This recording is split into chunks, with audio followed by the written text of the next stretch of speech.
On day 1, I emerged from the underground as a low-level bank robber, ready to pull off my latest and possibly greatest act of thievery. I only have 4 hearts, so maybe I need the money from this heist to pay for getting a bigger health bar. All of a sudden, I saw my natural enemy, a detective, appear out of a parking garage where I had been hiding out from my previous caper. Freeze, punk! I'm Detective Pacino, and you're under arrest. He showed off a powerful freezing bow, which told me that when he said freeze, he meant it. I ducked for cover as freezing bolts came zooming towards me. A bunch more officers arrived with Detective Pacino, and it seemed like they had formed a perimeter around me. I had better get out of here. I ran over to a nearby parking lot and hotwired the first car I saw. It was time. I floored the gas and went whooshing down the road, avoiding more frosty projectiles from the cops.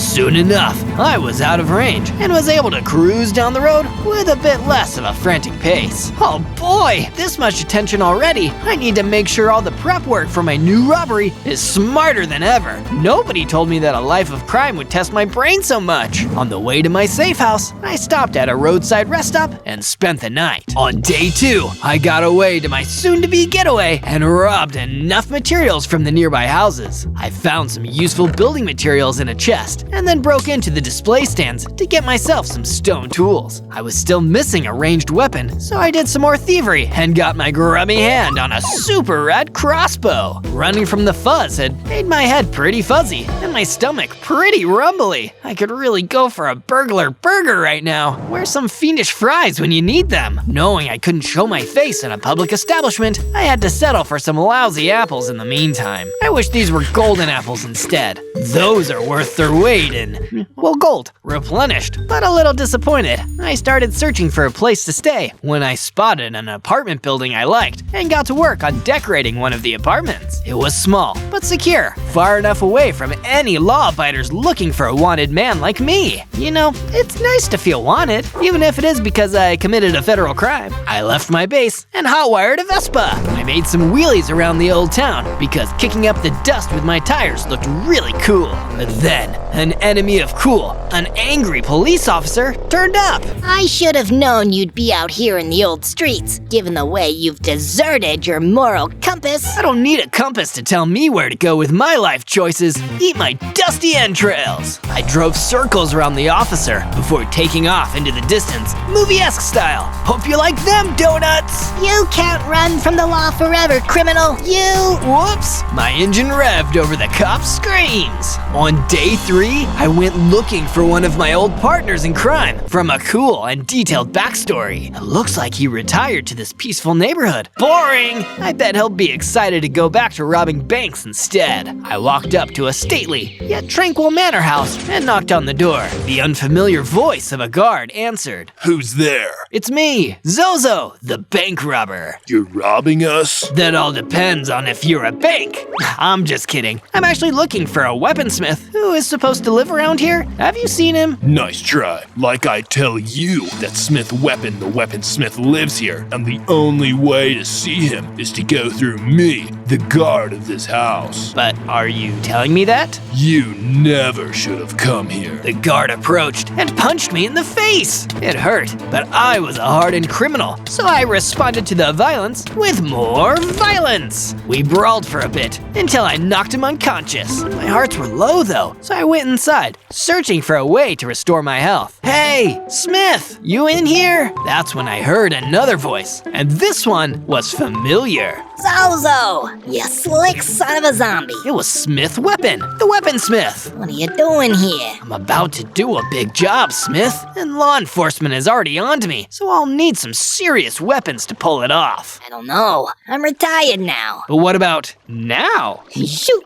I'm in. Awesome. Let's head back to the safe house. I'll explain more when we get there. From day 4 to day 5, I set Smith Weapon up with a menacing room in our apartment hideout, fit for a villain and lined wall to wall with fancy weapon holders. Holsters, scabbards, and racks? Thanks, Zozo. This is crazy. Not as crazy as our time back in Crane Bay Prison. Remember when we started a lunchroom food fight that lasted 16 total hours? Oh, those were the days. And none nights. In years! Smith and I shared a hearty, heartfelt laugh, but we were cut short by a third chuckling goon not too far off from our safe house. Who's laughing at us? What's so funny, eh? Calm down, Smithster. I can handle this. I grabbed a hat from my crate of villainous disguises and put it on, then opened our front door to the chuckling cop on our porch. Good afternoon, my good man. What do I owe the pleasure?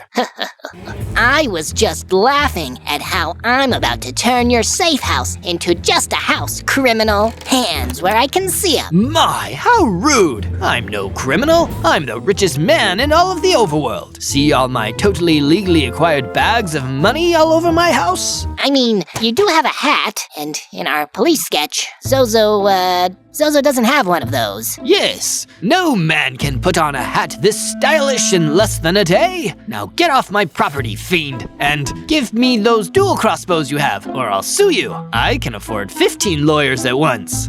Oh, makes sense to me. The cop handed me his weapon and headed off like a silly goose. Hey, Smith, I've got us a new weapon for the weapons wall. From day 6 to day 8, I decided to commit grand sheep auto and steal some sheep for my safe house. I drove around and came across a bunch of sheep in a village. I swiftly loaded them up in my new borrowed Jeep.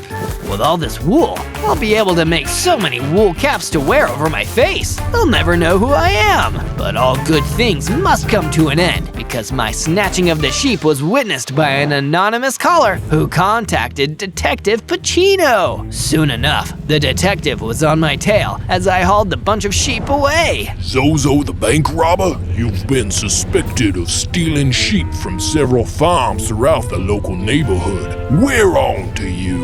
I hastily put on my disguise hat and turned to speak with the detective. I threw in a goofy accent to make it convincing. I am not a bank robber. I am Von Stein of Vonland. What do you want? Did you think you'd really fool me with that? I removed my silly Von Stein disguise and faced Detective Pacino as myself. I guess I couldn't pull the wool over your eyes, detective. The detective pulled out a rapid crossbow. Whoa! Since when does the Force let you use that kind of hardware? It's not justice unless you go overboard, Zozo. Fortunately, my getaway car was faster, and I zipped off with reckless abandon. You'll never catch me, copper! From day 9 to day 10, I drove circles around our safe house, specifically over the law-sanctioned speed limit. As I popped some wheelies, I noticed Smith building something crazy big nearby. Smith, what are you doing? We're making a criminal safe house, not a Batman beacon. That thing is huge. It's gonna attract all sorts of coppers. Don't worry about it, Zozo. I'm a beginner sculptor. I only picked up non-criminal hobbies after I retired. And being I'm not very skilled, whatever I make will only detract from people looking at it. Are you building an eyesore on my property? What even is that supposed to be? Art is subjective, and it's a surprise. Did you build anything else around here that I may need to take a look at? Oh yeah, follow me. While you were figure-eighting on the front lawn, I upgraded the safe house. We've now got a furnace, To burn evidence with. a storage room, To keep our tons of money. and a computer room. To dabble in cybercrime. You know, I've always wanted to try online bank heists. It sounds comfy, thieving millions from your own couch. Yeah, but you've gotta get back out once in a while. Nothing beats the classic brick and mortar holdup. And how? Thanks for the sweet new addition, Smith. Who knew you were good at smithing things outside of weaponry? Retirement allowed me to hone my skills. I'm happy to be back in the bad business though. Me too, buddy. I couldn't be doing all this heisting without ya. From day 11 to day 12, Detective Pacino coordinated a visit to the most heavily guarded bank in the entire overworld, the super secure bank at the edge of the city. He gathered together the entire staff in order to give them a warning about me, since he knew that sometime in the next 100 days, I'd pull off my grand heist. Zozo has been robbing banks from day one. It's like he spawned into the world with a single purpose, and that was to rob banks. Over the course of his criminal career, he has worked with a variety of colorful yet shady characters, some of which my department are already aware of. have, and others that will be revealed later as part of Zozo's very cool and detailed backstory. It's important that you remember this warning now, because when Zozo comes for the massive sum of money contained within the vault, and believe me, he will, you must get acquainted with all of his special skills and weird tricks. I failed to catch him when he was a small-time crook, and every day I live with that mess-up. That's why I have vowed that one day I'll catch him, even if it's the last thing I do. The detective slammed his fist down dramatically on the nearest flat surface to show everyone how awesome and totally dedicated to being a cool dude he was. If I'd have been there, I'd probably have forgotten to run away for a second, because I would have been a little bit impressed. From day 13 to day 15, I made a mad driving dash to Smith Weapons' old mansion. Police, open up! The replacement guard was immediately startled. Stay back! I'm a guard, classically trained in kickboxing, karate, wrestling, jiu-jitsu, and 17,000 other fighting styles. I won't hesitate to deploy right into your ugly mug. That won't be necessary, buddy. I'm just pranking you. Pretty good cop impression, huh? I am a master of disguise after all, which includes disguising my voice. I'll be disguising your body in a bag if you pull a prank like that on me ever again. No need. This is the last time you'll be seeing me. And technically, the last time you saw Smith was the last time too. You destroyed him? What? No! He's a longtime crime buddy of mine. He's just moved in with me now. We're roomies, like the good old days when we double bunked in jail. Because he's back in the biz, he doesn't need this property anymore, or his mansion guardsman. So I'm here to bring you your severance pay. I'm being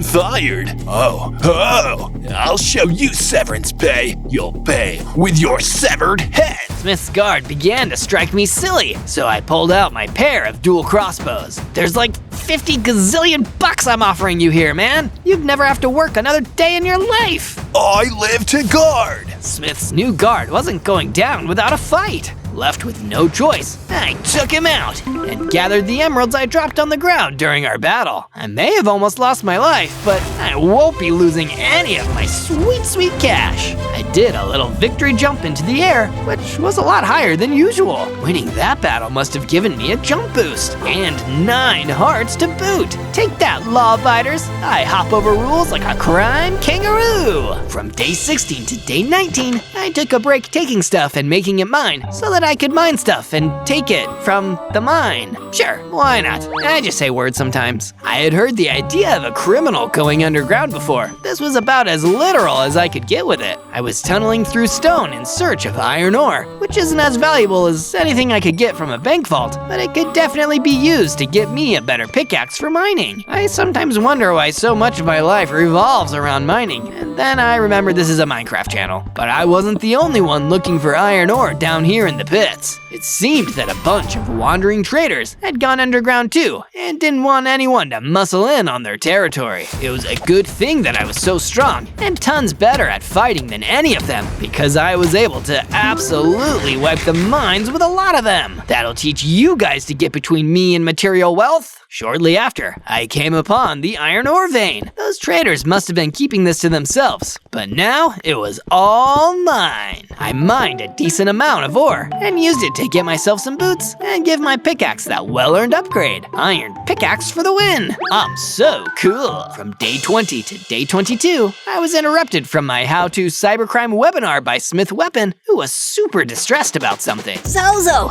we need to talk, like right now. Smith, I paid $300 for this tutorial on cybercrime, and I intend to get my money's worth. Just watching a YouTube video of some guy playing Minecraft for 100 days as a land shark. I think you're the one who got scammed, man. This video is entertaining, and land sharks are one step away from loan sharks, so at least I'm learning something criminal adjacent. Get off my back. Until you get Detective Pacino off our sidewalk. Huh? I looked out our window to see, lo and behold, Detective Pacino waving around a rapid crossbow in a less than threatening manner. The only person who looks awesome holding weapons is me. Get your lame fuzz butt off my property, old man. You're not even a property owner, Zozo.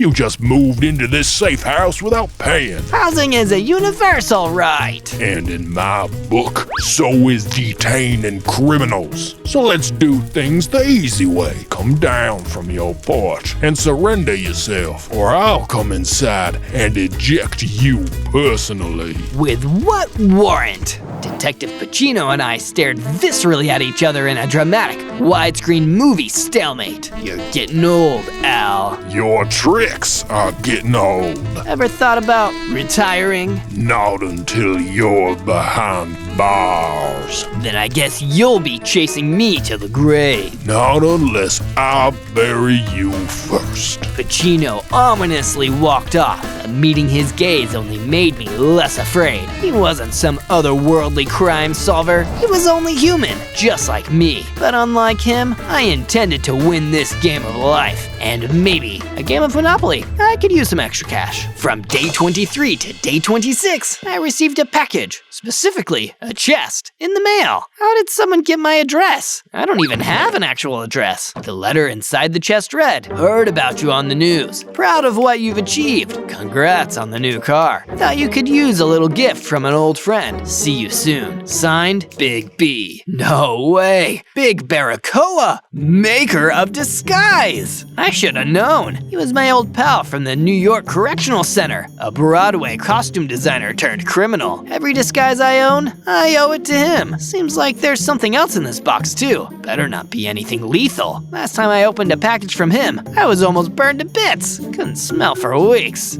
Silly little prankster. At the bottom of the chest was a frontiersman cap, a costume he'd sewn from his days working on Peter Pan the musical. I immediately put it on and felt my sneak speed increase tenfold. And if you'd like to see my happiness increase tenfold, be sure to check out more of my fun videos on YouTube. Just look up Zozo and fancy yourself a new adventure full of costumes and drama. After you finish watching this one, of course. From day 27 to day 31, Smith Weapon told me that he had been going all out on the statue and that building it was very fulfilling in an artistic sense. It almost reminds me of the peace and tranquility I felt back when I lived in the cherry blossom forest. Peace? Tranquility? Get your head in the game, Smith. You're supposed to be getting prepared for the big job where we heist the super secure bank. Maybe I would, if I knew when we were going or where the rest of the crew was. That's a very good point. I'll have to think about it. Till you know what we're doing. I'm working on this statue, and it's gonna be my main priority. You know what? That's fair. How can I help?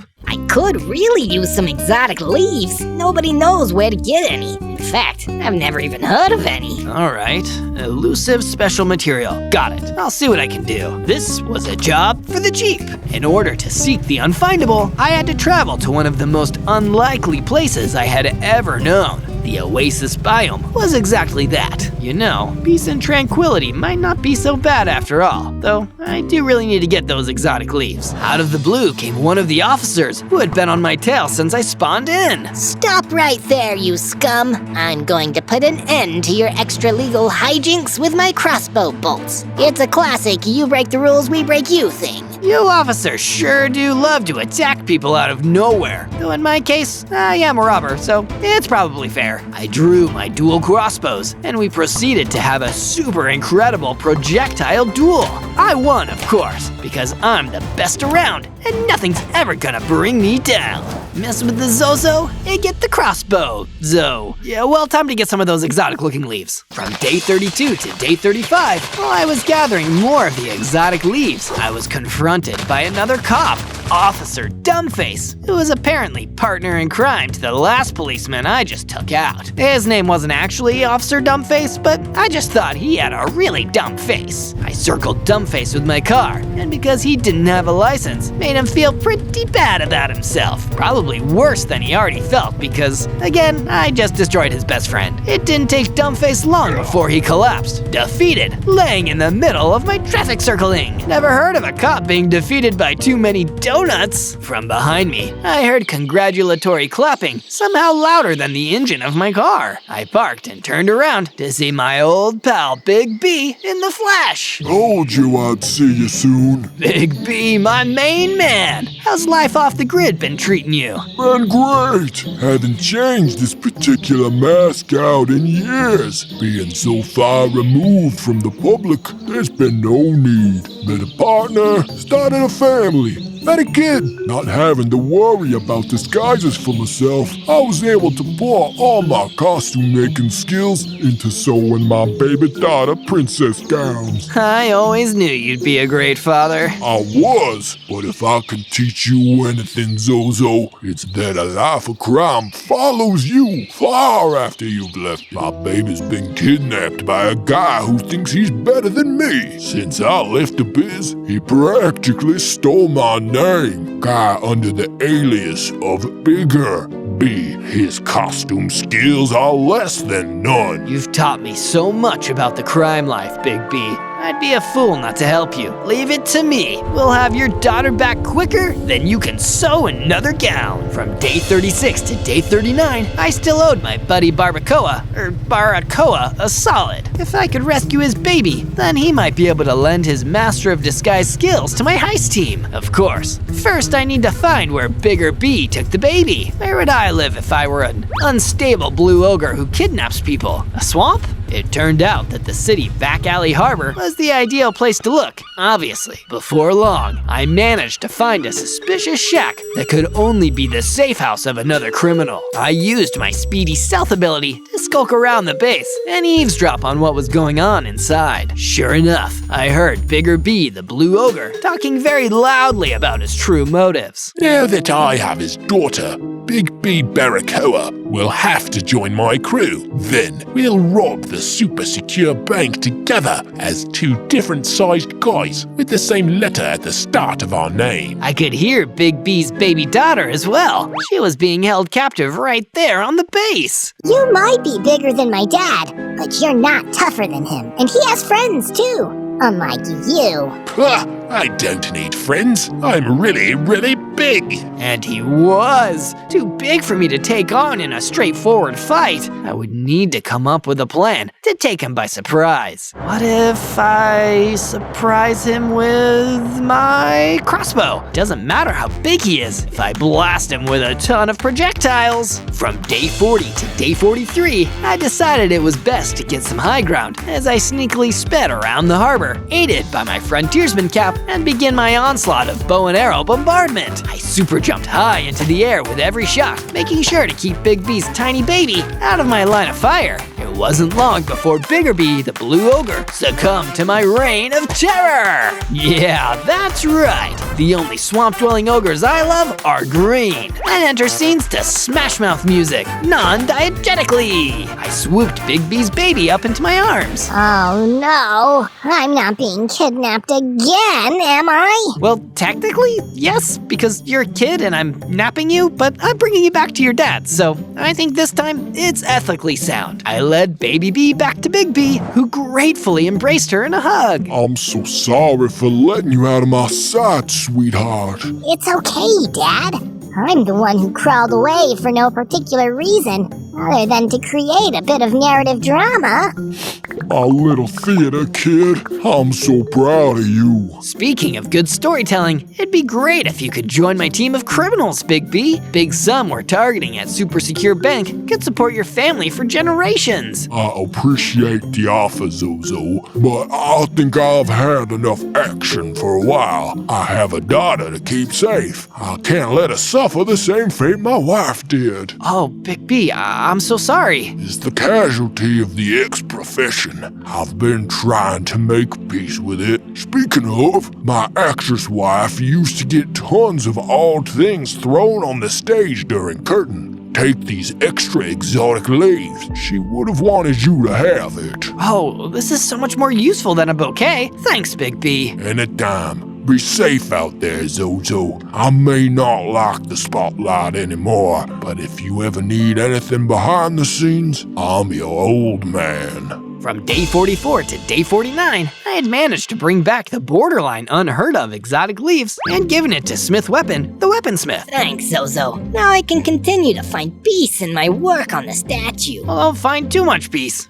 we still need to go commit some crimes later. Wouldn't have it any other way. Once I have achieved my mastercraft, we'll go and shake down that super secure bank for all it's worth. And how? In the meantime, I think I'll do a little bit of building myself. And I did. Yeah, sorta. It turned out to be a whole lot of placing, as I committed to putting up a solid security system around the entire safe house. I honestly might have gotten carried away with this one. I mean, come on, how many cameras does one need? That's only going to make this place seem more conspicuous. Oh well, I was too tired to take some of them down though, so I went back to see the progress on the statue. It looked like Weaponsmith had really made use of the exotic leaves, and whatever this statue was going to look like was closer to being visible than ever. Isn't building things excellent, my friend? I prefer mining personally, but between those two things, you could have a heck of a smash hit game on your hands. And how? I just hope that the suspicious cameras I put up doesn't result in our safe house getting sieged and our whole operation being rumbled. From day 50 to day 53, the wall of cameras resulted in our safe house getting sieged and our whole operation being rumbled.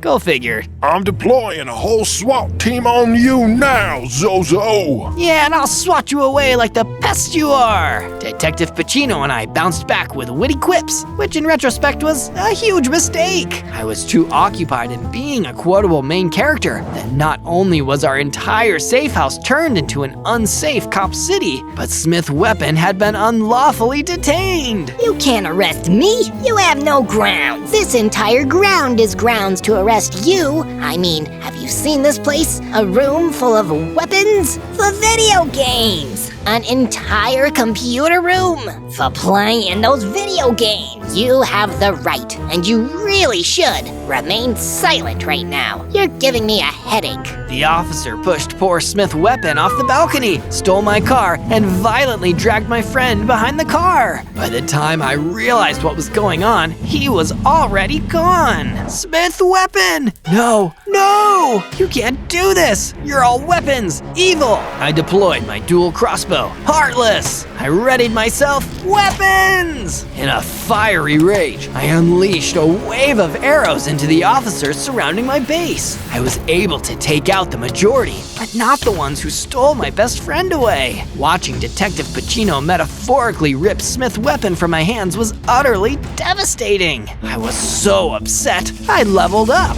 I may have gained the ability to climb walls and earned 18 hearts, but without Smith around, my heart was rendered empty. From day 54 to day 57, I was checking my cameras. I knew it had been the reason we got attacked, and Smith was arrested, but I couldn't help but act against my better judgment. I feel like I'm in way too deep with these cameras. It's like a symbol for the straight and narrow life I could have led, instead of being a criminal who pilfers gold and other material wealth to survive. It's like a whole inner battle. While I was removing the cameras, it dawned on me that I needed to think about what I was going to do with myself after the big job on the super secure bank. Maybe I should make this my last big heist. I could retire like Smith to a life of peace and tranquility at the spry age of 100 days. I wanted to ask Smith about his perspective on this, but he was now in the custody of Detective Pacino. There was only one person I could turn to. I hopped on my Vespa and drove over to the Oasis to meet up with Big B and discuss the prospect of getting out after I robbed the bank. I remember having a similar crisis back in my own cool and detailed backstory, Zozo. It seems like you really have to search your soul for the life you want to have. It's all up to you. I want to change, Big B. Being a bank robber is nothing but trouble in the long run. But at the same time, Detective Pacino won't rest until I'm behind bars just like Smith. I do wish I could help you more,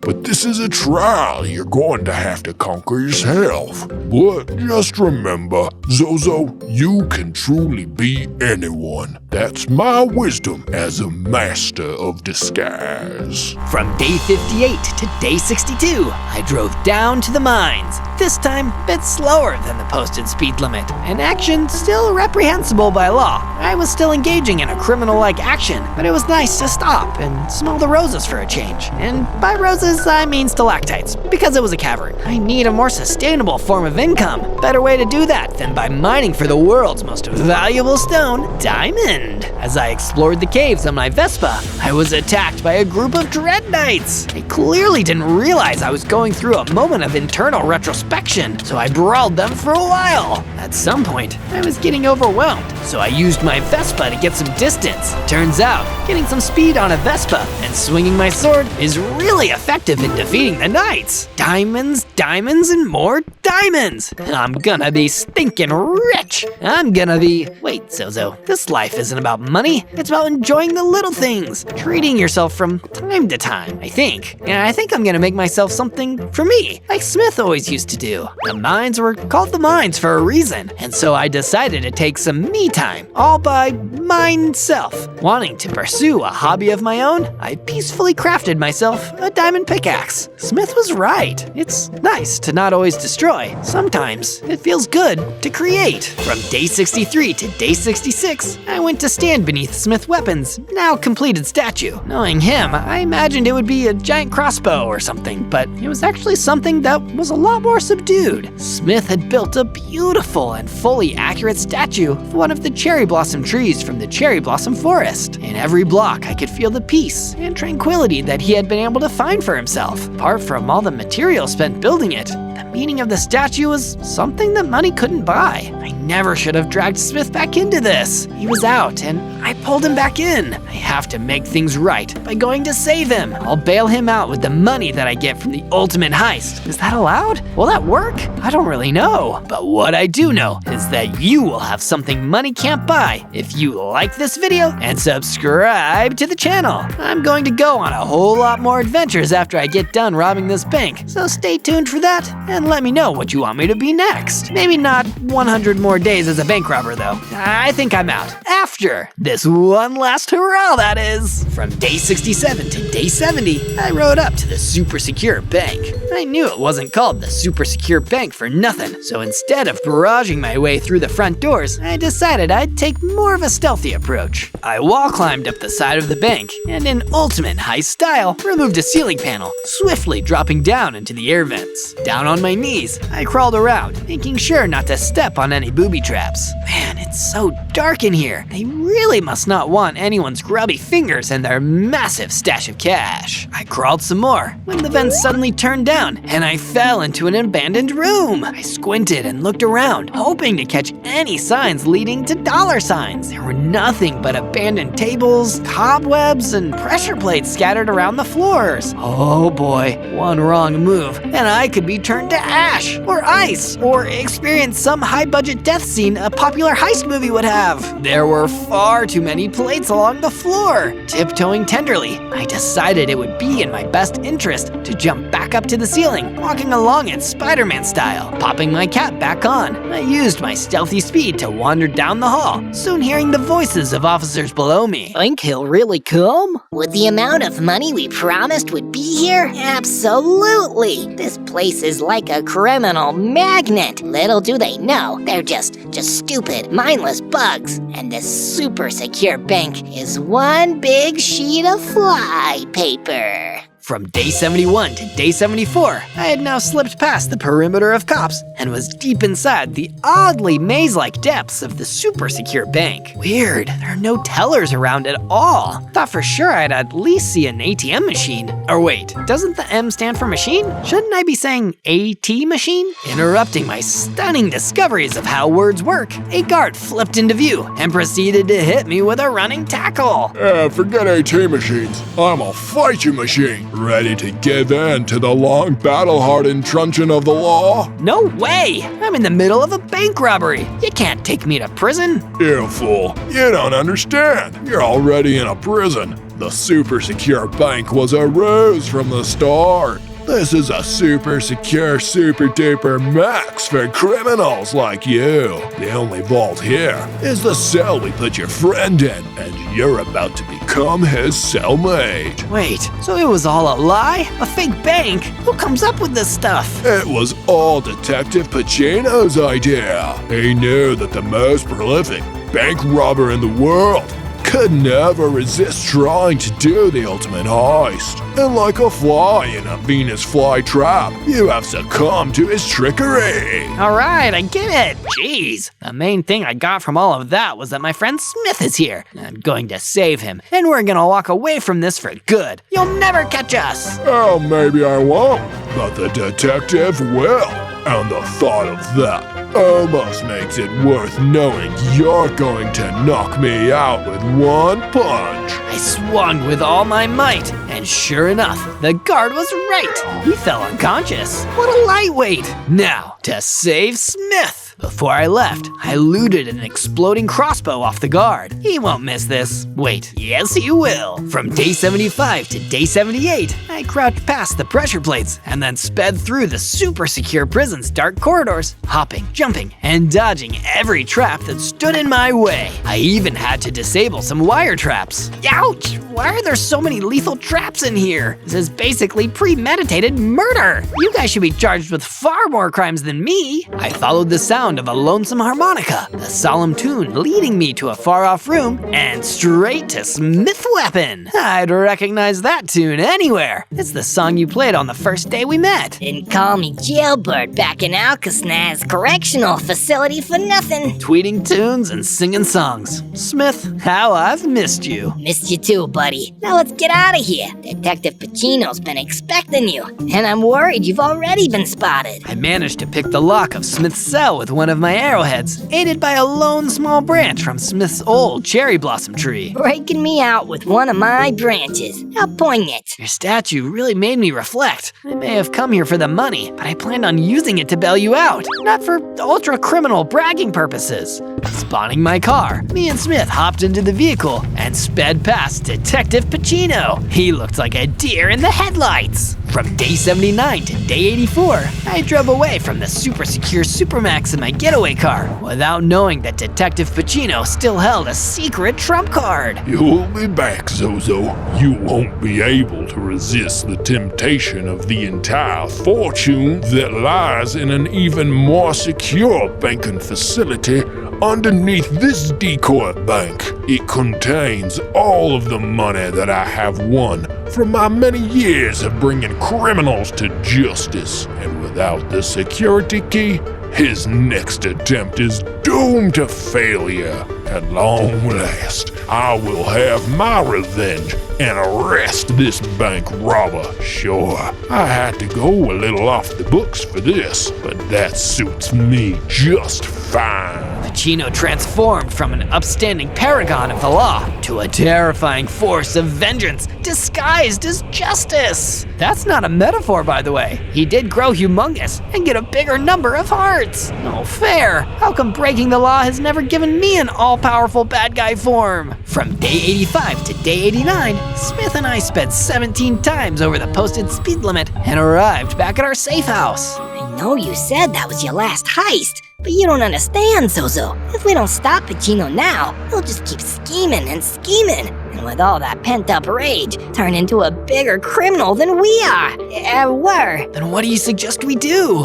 I overheard so many of those coppers talking about some super secret real bank under the fake bank. Detective Pacino is a brilliant guy, dare I say, smarter than Detective Sherlock Holmes himself. But his lackeys, not so bright, yapping it up right outside of my cell. We're able to take back all of his money in an act of justice. We can redistribute it to all the criminals he tried to ruin the lives of. Ex-convicts like us, Big B, and far more people who deserve a comfortable life. Lives he tried to shorten by putting us behind bars for most of our years. Know what, Smith? You're right. Detective Pacino did something I never did. One of the biggest criminal acts a man could ever do. And that was lie. Lie about the nature of the super secret bank. Lie about our friends to get them convicted for longer, false charges, and unjust detainment. This is so deep.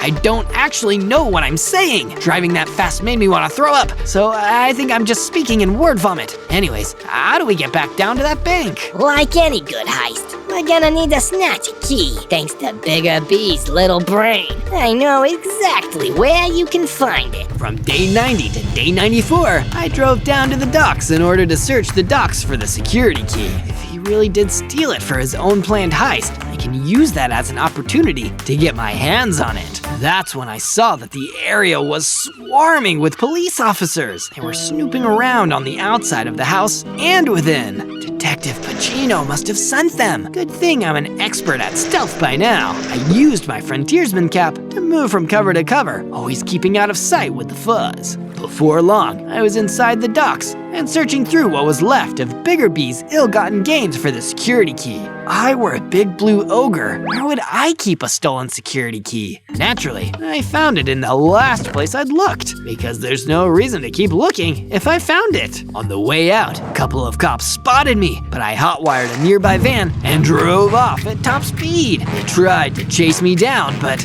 nobody catches Zozo. I now had the security key, and the big payout for the ultimate heist was as good as mine. From day 95 to day 97, I proudly twirled the key between my fingers like a true winner. Yeah, just kidding. I don't have fingers because this is Minecraft. Key snatched. Heist completed. Side quest heist. Prepare for the big heist, which is raiding Detective Pacino's real bank, which is hidden underneath a fake bank. Before my brain could explode from the complexity of it all, Big B turned up. All of this sounds really convoluted. That's part of the reason I left the heist scene in the first place. Big B, you're here! Yeah, I heard about Bigger B's house getting raided in the news. I was glad to hear it.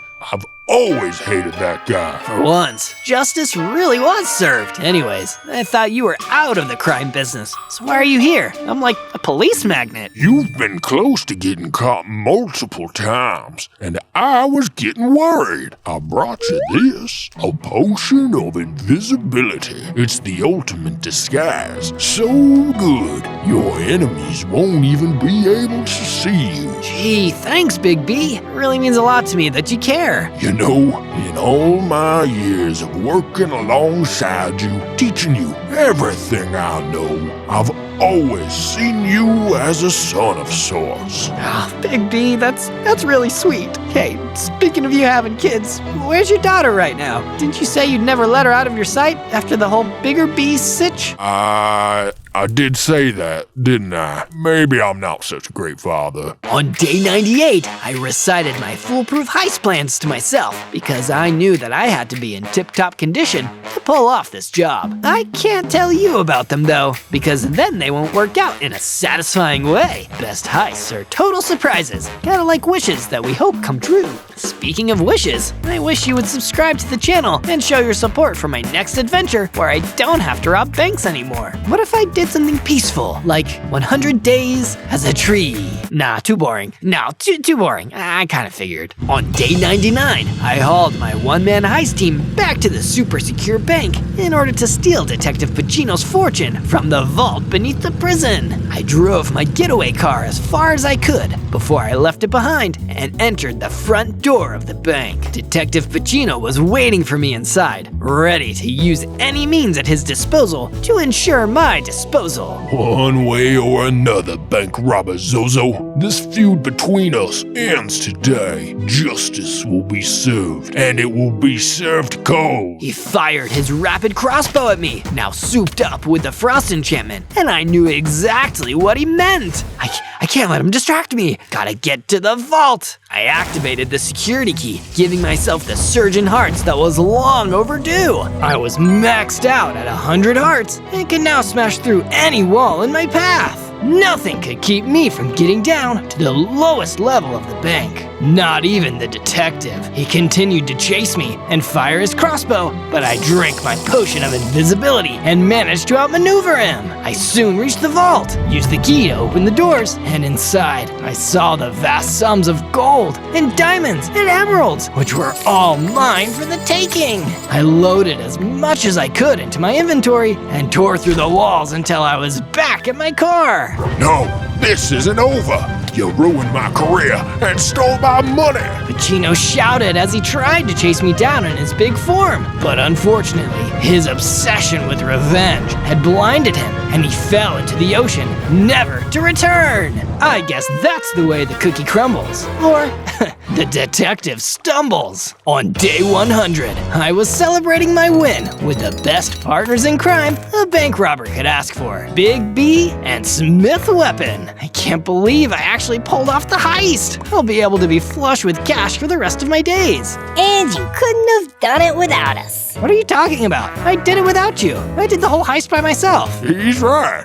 We didn't do anything. We all laughed and laughed as our days of crime were finally behind us. On day 1, I spawned in as a trash panda, the most adorable panda west of the bamboo forest, even though it's technically just a North American raccoon. Ooh, look at me. I've got a little mask, like a wanted criminal. Hopefully I can steal myself more hearts, because I've only got 6. The island biome I was spawned into didn't seem to be especially welcoming though. It looks like I'm somewhere in the end. And, isn't this supposed to be the beginning? Can I get a level 1, please? There was an end portal nearby, so I figured that was my best bet at getting an early start to my latest adventure. As I wandered closer, I saw a tall, dark, and mysterious figure standing in the light of the portal. On day 1, I completed my portal and prepared to set out on my grand adventure. Hey, what? I think you're confused, buddy. This is day 1 of my adventure. Ha! Says you. I'm Mr. Forgotten, and once I spend 100 days in your world, everyone will remember me. Yeah, whatever. Race you to the other side of the portal. I scurried along on my fuzzy trash panda paws and managed to beat that strange guy into the end portal. See you later, Mr. Forgotten. Or should I say, egg that is rotten. You might be laughing now, little trash panda, but nobody forgets Mr. Forgotten for long. I emerged into the overworld, a little shaken from starting off in the end, but ready to start my adventure for real. Hopefully, that'll be the last I see of that freaky Mr. Forgotten. On day 2, I arrived back in the overworld from the end portal, right in the middle of the stone forest. Phew, this is at least a lot less creepy than the small end islands. What was up with that Mr. Forgotten guy? Super weird. It's almost like his name was already slipping my mind. Who was I talking about again? But I didn't have time to worry about a strange demon dude who wanted to torment people for 100 days, even though that was an eerily specific amount of time. I needed to forage some garbage. Ooh, that looks like a chest full of trash. How convenient. I scurried over to the trash chest with my little thief hands and looked inside and saw that underneath all the empty soda cans and fish skeletons, there was actually some useful junk, such as apples. Yummy apple. Ooh, likey. That refilled my hunger bar and gave me the energy to keep dumpster diving. That's when I found a stone pickaxe and a stone sword. Heck yeah, that saves me from making a wooden pickaxe. It's the Bing to the stone pickaxe's Google. But that incredibly insightful observation was interrupted by a big, scaly Komodo dragon wandering onto the scene. Hey, it's me, a Komodo dragon. Hi, Komodo dragon. Are we gonna be friends? Hey, I doubt it. My diet largely consists of smaller mammals like you. I'm sure you're a nice guy. I just don't think this is gonna work. Wow, you must not have very many friends with that attitude. That may be, but I never go hungry. Let's do this. The Komodo dragon attacked, but if he wanted to eat me, he'd need to taste the pain as an appetizer. I hit him again and again with my stone sword until eventually he just got annoyed and left. Ow! That thing wasn't even sharp, jerk. And with the Komodo dragon gone, I started working on my most ambitious project yet, the Trash Palace, my trash panda home. With my stone pickaxe, I mined some stone from the stone forest to make myself the stone foundation of my base. Stone, stone, stone, stone! It was coming along nicely, so I decided to place down a bed and treat myself to sleep. I have a good feeling that everything is gonna feel easier in the morning. On day 3, I started to gather materials in the nearby red desert. Boy, sometimes I get real toasty in this fur coat. Maybe I'm not built for desert climates. My words drew the attention of a saber-toothed pig, who immediately roasted me further, figuratively.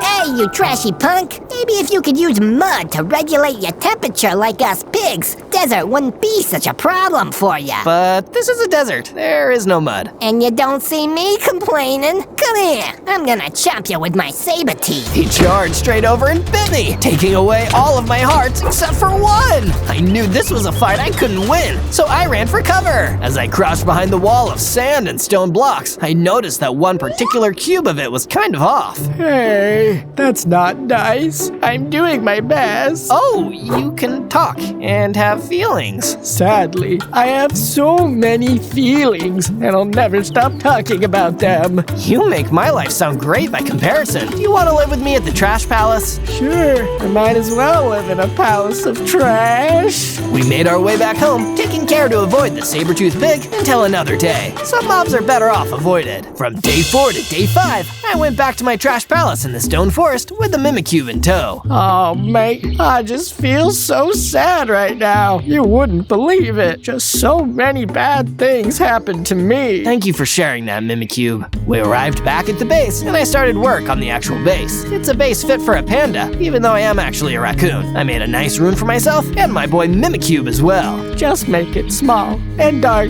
like my social life.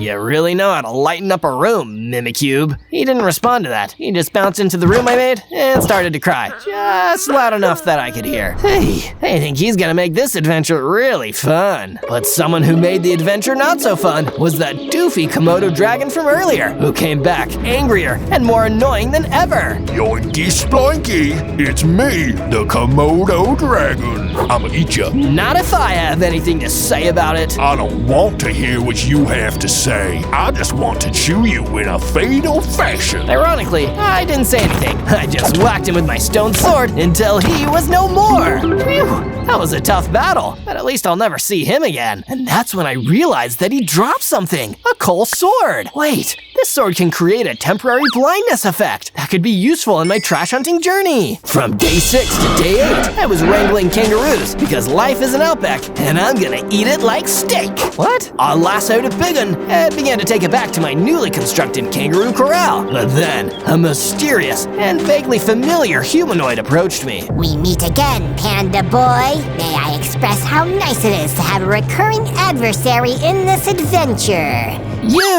You're, wait, who are you again? I'm Mr. Forgotten, and on day 6, I made sure that sniveling Trash Panda felt the sting of Endstone's sword. He drew a powerful enchanted weapon that made my stone sword look like a weird-shaped rock, which I guess it kind of was, but that's beside the point. A complete stranger was attacking me. Much like the saber-toothed pig I fought in the Red Desert, Mr. Forgotten shaved off a whole bunch of hearts in one attack. Ooh boy, another tough mob. I better save this one for later too. Come on, kangaroos. I hightailed it out of there with my kangaroos in tow, leaving Mr. Forgotten calling out to me from far away. It is you who is the mob, which I will save for later. Don't you dare forget. From day 9 to day 10, I was back at the Trash Palace, wallowing in the garbage of my own failure. What if that dude, whose name escapes me, was right? What if he's the main character and I'm just another mob? Has my whole life been a lie? Just when I needed some joy and positivity the most, Mimikyu entered. Yeah, boy, this ought to be good. Zozo, mate, I know how you feel. I don't have a girlfriend, and my novel isn't taking off. Maybe we should just give up and sit around doing nothing. Man, is that what I sounded like a second ago? Bummer. I'm gonna go build some base upgrades to the Trash Palace. And so I did, inspired by what a massive wet blanket Mimikyu was being. It was a long and hard day of work. By the end of it, I had made some amazing progress. A flower garden, so I could walk through it and eat as many flowers as I wanted.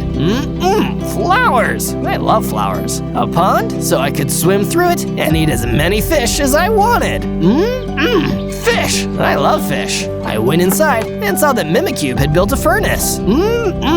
Furnace! Furnaces are for warming, not for eating. Mimikyu must have been inspired by my productivity because he'd come over to show me something he made. It was a bit of a statue. I couldn't finish it yet, sorry. I have sculptor's block. I just wish this whole thing was easier, man. I have all these ideas, but they never turn out the way they do in my head. It just doesn't feel good and it's not fair. It still looks really cool, Mimikyu. What do all you guys think it's gonna be when it's done? Tell me down in the comments. Do you speak to an imaginary girlfriend sometimes too, Zozo? Her name is Jenny Cube, and she's the most excited cube there ever was. I know every cube is excited, but she's special, dude. She's not even real, and she's the one. Yikes, you just don't help yourself, man, do you? From day 11 to day 12, I didn't do anything. Nothing at all. Meanwhile, Mr. Forgotten stood by the edge of one of the small end islands. I guess it was also day 11 to day 12 of his adventure. Hello there. Remember me?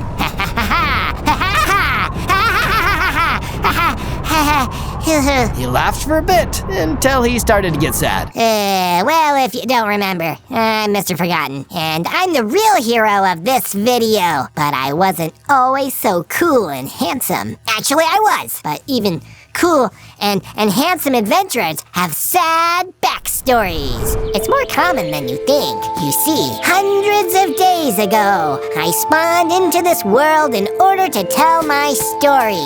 That's when I discovered that I had been born with a tragic and emotionally draining curse. Everyone who met me, from my friends to my enemies to even the weakest trash mobs, would forget who I was shortly after I stopped interacting with them.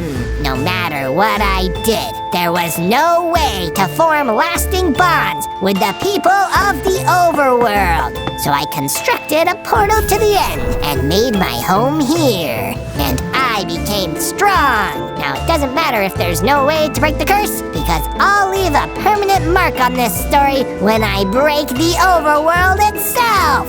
Yeah, that's my deal.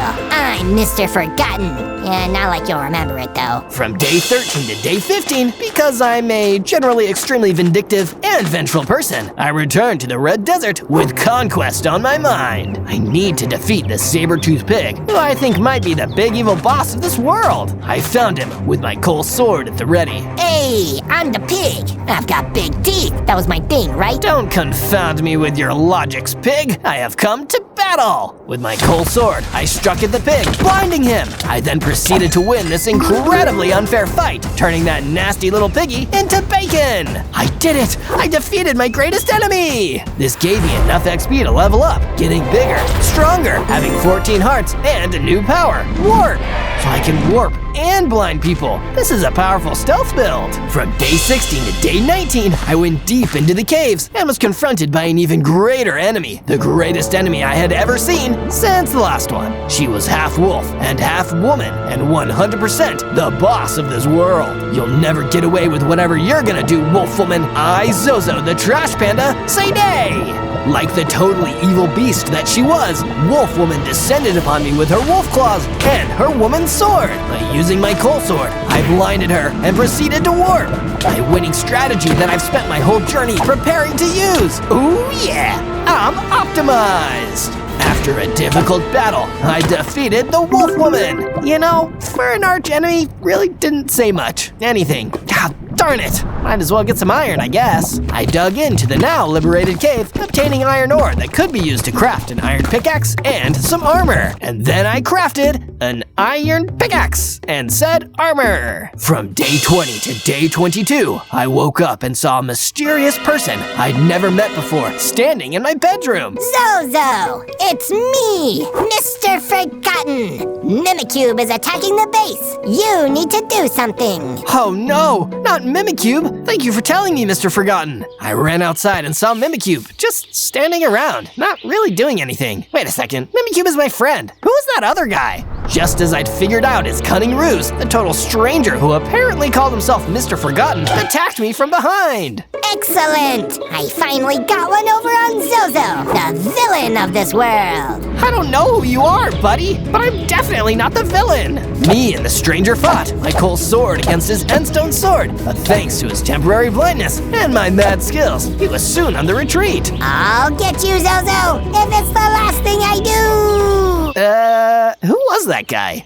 From day 23 to day 26, I found a chest in the depths of the mining cavern. The kind of chest that you usually find at the bottom of a dungeon. But I guess it makes sense since I defeated the evil wolf woman here. Inside the chest was a spelunker chest plate, which was a strong piece of armor on its own, and it even came with an adorable pet bat. What's that, Pat? Did you just say, search ZOZO for more amazing videos? That sounds like a great idea. Everyone at home, make sure you do that, or my new super cute bat friend will be sad. From day 27 to day 31, while I was smelling the flowers, Mimikyu approached me, looking glum as usual. Oh, mate, I've been working on that statue again, but I ran out of polished diorite. Maybe we should just call the whole thing off. Or I go out and get it for you. Probably some up in the mountains. And now that I've got a spelunker chest plate, it should be easy. Oh, yeah? Yeah, because if you think about it, mountaineering is just spelunking upwards. With that flawless logic, I went to the mountains to find the polished diorite. But I wasn't alone there. The Komodo dragon! Flingy dingy, it's a me, the Komodo dragon. This makes literally no sense. I destroyed you. That may be true, but you ain't done with me until I reach Moksha, buddy. Let's do this. So we did that until my perfectly weighted coal sword sent him off to the Shadow Realm once again. I'm gonna keep climbing. This couldn't possibly get weirder. Luckily, I spotted something white, but once I mined it, I noticed it was just regular diorite. Oh man, this will not do. I gotta get the polished stuff. From day 32 to day 35, I climbed higher into the mountains and was confronted once again by my ever-persistent foe, the Komodo dragon. Zabili bamboo glue. Yeah, it's me, the Komodo Kragan. I think you came back wrong this time. You needed a little bit longer in the oven, buddy. The gaps in the mortal coil can't hold me. Let's boogie oogie oogie until I gobble you up like a cookie, boyo. I finished off the Komodo dragon, again, with my coal sword, and did a quick 180 to make sure he hadn't somehow popped up behind me. Seeing nothing out of the ordinary, I continued until I came face to face with a cave centipede, who seemed to be lacking most of his body. Dang, man, aren't you more of a quintupede if you're that small? Hey, I didn't shame you for your appearance. And besides, I'm already having a rough day. Let me guess, you're sad and lonely in a general incurable sense? Oh, my best friend Cody the cockroach was kidnapped by an evil heron, and I might never see him again. He was the best man at my wedding. Oh, dang, that is a real problem. Didn't mean to prejudge again. Also, wait, you're married? You're seriously still prejudging me? Go save Cody. I did what was asked of me, mostly because I was starting to feel like a jerk.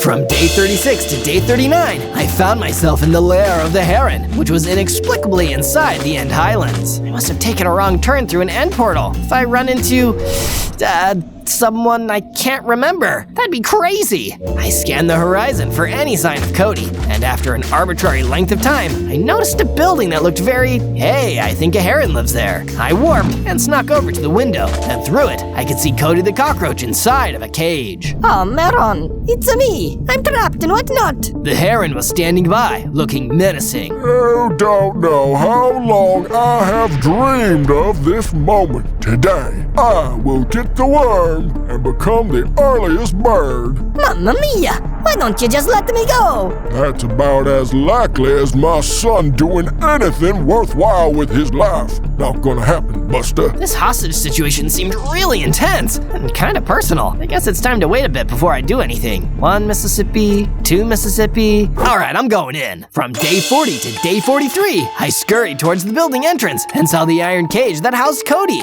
Though I was still hiding, the heron could sense my approach. Who goes there? You better not be my son. I swear that little freeloader owes me money. I used my stealth to surprise the heron and blind him with a hit from my coal sword. My eyes! Now I can't see where my dinner is. I'm here for the worm, heron. Are we going to do this the easy way or the hard way? Bring it, you bandit. Unlike the disappointing hatchling I raised, I'm not afraid to do difficult things. Using my coal sword, I reduced the heron to a pile of feathers. Never again would he insult his son. Oh, and also I could rescue Cody from the cage. Meatball, salami, Parmesan cheese, Dude, are you okay? spaghetti. Later on, back in the mountains, I told the cave quintupede that Cody was safe and sound. He's doing good. You should go check on him though. He might be hungry.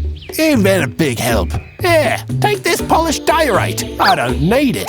I never needed it, in fact. Oh, sweet! Polished diorite! You're full of surprises, Mr. Centipede. From day 44 to day 49, I took all the new polished diorite and carried them back to my base. When I got there, Mimikyu was waiting for me. Oh, mate, this is great stuff. But what if I mess up the statue? You'll do great! I'm gonna go do some work around the base. Make this house into a home that's also great for combat stuff. Alright, see ya. I left Mimikyu with the statue, and I got to work building a storage place for the base. It took a while, but I felt good about the work I did. Nice! Now we've got a place to store stuff. Where am I gonna get some stuff to store? Wait, I should go see how the statue's going. I walked around to the statue and saw Mimikyu crying. What's the matter? This statue is terrible. I'm such a failure. No, you're not. Look at how well it's coming along. Soon, it'll be an amazing statue of whatever it is. Keep your chin up. Don't have a chin. You get the idea. From day 50 to day 53, I was biting trees in the forest for fun, only to see that my base was under attack by some guy, also the Komodo dragon. Oh no, they're going after my stuff and things. Wait, where's Mimikyu? There's a distinct lack of that low droning sound that usually accompanies him. That weird guy I had never seen before just laughed at me. From day 50 to day 53, I just kidnapped your friend, Zozo. Another one of the minions that only works on Wednesdays kidnapped him. That's why you haven't seen him before. Diabolical! I'll fight you for this, mysterious evildoer! Not yet. I'll fight you in the end, if you survive the wrath of my Komodo dragon. The mysterious villain disappeared, leaving only me and the Komodo dragon. It didn't feel like it was even a fair fight, because the weight of his respawns was starting to metaphorically crush him. Komodo dragon. No.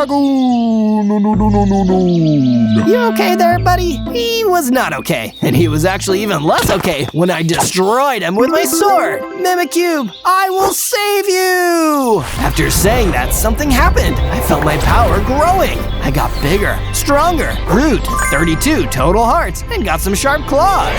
With these, I can claw at my enemies. From day 54 to day 57, I was feeling really worried about Mimikyu. He's always pretty sad, but now that he's been kidnapped, I bet he's really sad. I wonder who could help me. Oh, wait, I know. I've already met someone who's had a best friend get kidnapped. He can give me some advice. I traveled back to the mountains to see the cave centipede. Hey again. Oh, great! Are you back to make fun of me? No, I just need a favor. I take cash and checks. How about a big smile? Sure, kid. Whatever. What's the problem? My friend was kidnapped by some guy. I don't remember anything about him though. That's tough toenails. You should probably work on an end portal so you can go to the small end islands. I've heard people who do crimes love that place. Not that I'd know. I traveled back to my base and built an end portal, just like the cave centipede said I should. Hey, maybe that guy knows a thing or two after all. From day 58 to day 62, I knew that I needed some better gear if I was to take on the dude who stole Mimikyu. Who was that guy again? Probably doesn't matter. Let's get some diamonds. I descended into a local mining cavern in the hopes of finding something shiny and blue. But before I could do that, I saw something fiery and red. Demon rats! Uh-oh, better defeat these little suckers before the whole cave is on fire. With my coal sword, I attacked them, defeating them all by destroying my sword in the process. Guess coal and demon fire don't mix. But it didn't matter that my coal sword was destroyed, because I was about to get an even better one. With my iron pickaxe, I mined a bunch of diamonds and returned victorious to my base. There, I used the crafting table to make myself an awesome diamond sword and pickaxe. Oh yeah, that's the ticket. From day 63 to day 66, I was feeling pretty bummed out about the whole my friend got kidnapped thing. Then, I remembered that ice cream makes everything better. Then I remembered I didn't have any ice cream. This is the worst day of my life. I'm way too depressed to work on the statue. I looked at the statue though. Now I know how Mimikyu felt. This is terrible. I hope I can get him back so he can finish it, and I can finally tell what it is. As I was looking at the statue, I remembered a song I once heard. It went like this. Hey, I just met you, and this is crazy. Subscribe to Zozo, and don't say maybe. Z-O-Z-O. Yeah, what a good song. I really relate to it. From day 67 to day 70, I passed through the end portal in the small end islands. There was definitely something I was meant to do here, but you know that feeling when you walk into a room and you can't remember why you're there? That's totally what it feels like right now. Oh well, maybe walking around will jog my memory. I only took a couple steps before I bumped into the wall of an evil and ominous fortress that no doubt belonged to a powerful villain. That looks important. Better go in there. I followed the perimeter until I found the front gate, which was guarded by none other than the Komodo dragon. Komodo-doo, me am I. Eesh, now I just feel bad for the guy. You a bad guy. Fight happens now. The fight did happen, and it was very short. I won, and then I entered the base. From day 71 to day 74, I scurried through the corridors of this den of ambiguous evil. I reached a room that was shaped perfectly for a mini-boss encounter, and sure enough, there was the saber-toothed pig. Oh no, don't tell me. You can reincarnate too? Being dead is for people who don't know how to manage their time. Now come on, my teeth are sharper than ever. He bit me, and I could tell that his sheep were actually no sharper than they were the last time we fought. I managed to take him out with a single swing of my diamond sword. See you next time! But let's hope that there won't be a next time. My anticlimactic victory was rewarded with a treasure chest that, to my delight, contained a full set of diamond armor. Wow, if this is the kind of loot I'm getting, I must be really close to the big boss of this adventure, whoever that is. From day 75 to day 78, I carefully crept through the mysterious unknown boss's base until I heard the unmistakable sound of Mimikyu crying. Mimikyu, I'm here to save you! Oh, mate, you didn't have to go to that much trouble. Let's get you out of that prison cell. Thank you. You're a good friend to this dumb cube. You're welcome. Who did this to you? I don't know. Some guy. Here I come. Someone's coming. Get out of here, Mimikyu. I'll handle this. Mimikyu ran off, and some guy I'd never seen before came into the room. Zozo, we meet again. I don't think so. I'm sick of this. It's time to fight. Uh-oh, I don't know this guy's fighting style or anything. But luckily, I've got a diamond sword, so it doesn't matter. Let's go, whoever you are. He attacked me, but I was ready. I countered his attack and slashed at him with my sword. I got him pretty good, too. He jumped back in surprise. Ow, that hurts so bad. You're terrible. I'm out of here. Before I could do anything else, he ran away. So I decided to go find Mimikyu and see if he finished the statue. From day 79 to day 84, Mr. Forgotten paced back and forth through his base, his last fight running through his head over and over again. How dare Zozo speak to me like that in my own home, in front of my children? Wait, I don't have children, but if I did, that would have been even worse, and I bet he would have done it anyway. Oh, I'm so sick of this. All my life I've been ignored. All my life I've been forgotten. All this work, what was it for? Of my labor, rotten. Hey, I'm a poet, and I didn't know it. Too bad no one will ever care about my poetry, because no one remembers who I am. Oh, I'm so angry, I could just grow huge and strong!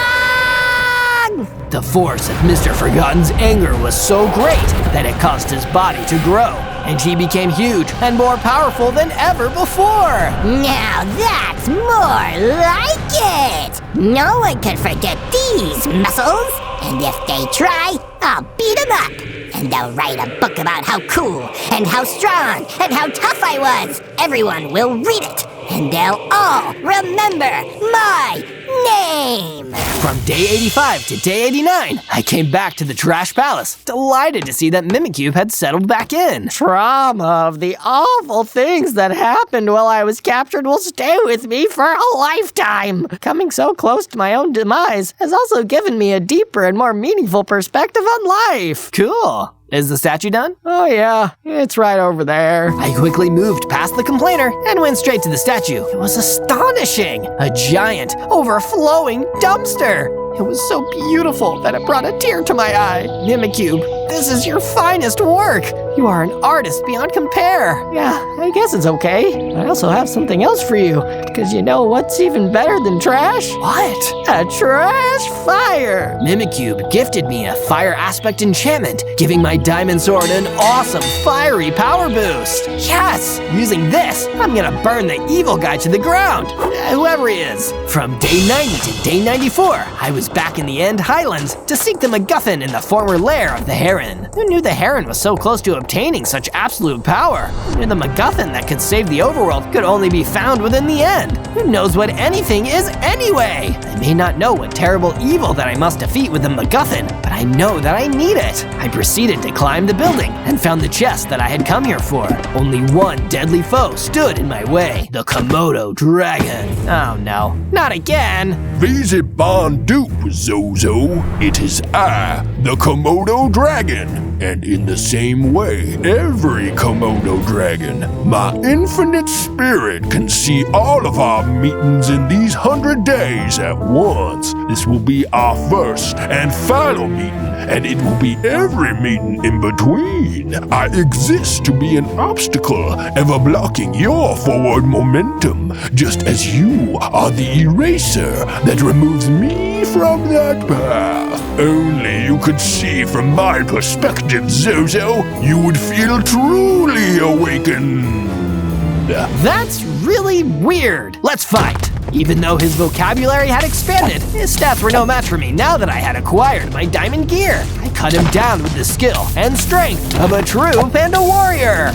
Yahoo! Another victory for Zozo! Yay me! Within the treasure chest was the MacGuffin, the legendary sword I was searching for. I knew it would be there. Now, to go use it for whatever the heck. From day 95 to day 97, I was doing my special pre-battle psych-up dance in my base when I heard a knock at my door. Who is it? It's me! I don't know anyone named me, except me. Are you me? No, dummy. It's the cave centipede. The one who keeps doing you favors. Oh, that cave centipede. Come on in. The cave centipede walked inside. Welcome to my home. What's up? Nice place. You've got an end portal and everything. My wife wants one of those. We don't have the space. Maybe after the kitchen remodel is done. Anyway, not here to talk interior design. I brought you a gift. Really? Thought you didn't like me very much. To tell you the truth, I can't wear this, and the store won't take it back. It won't fit on my legs. Here, you take it. He gave me a full set of netherite armor. Whoa, this is so awesome. See if you can get some use out of it. I've got to get back home. The missus is making her famous spaghetti. Ooh, can I come? Don't you have a villain to defeat? Right,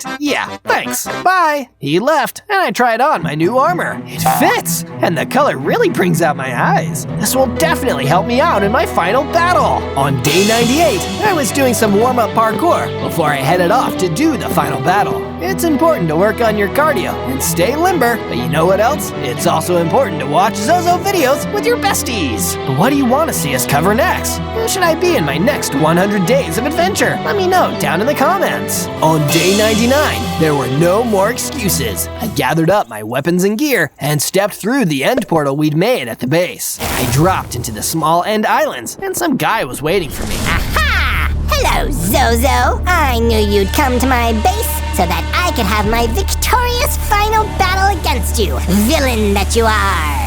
I don't even know who you are. Ooh, but you will. I am going to beat you down until my existence leaves a dent in your very soul.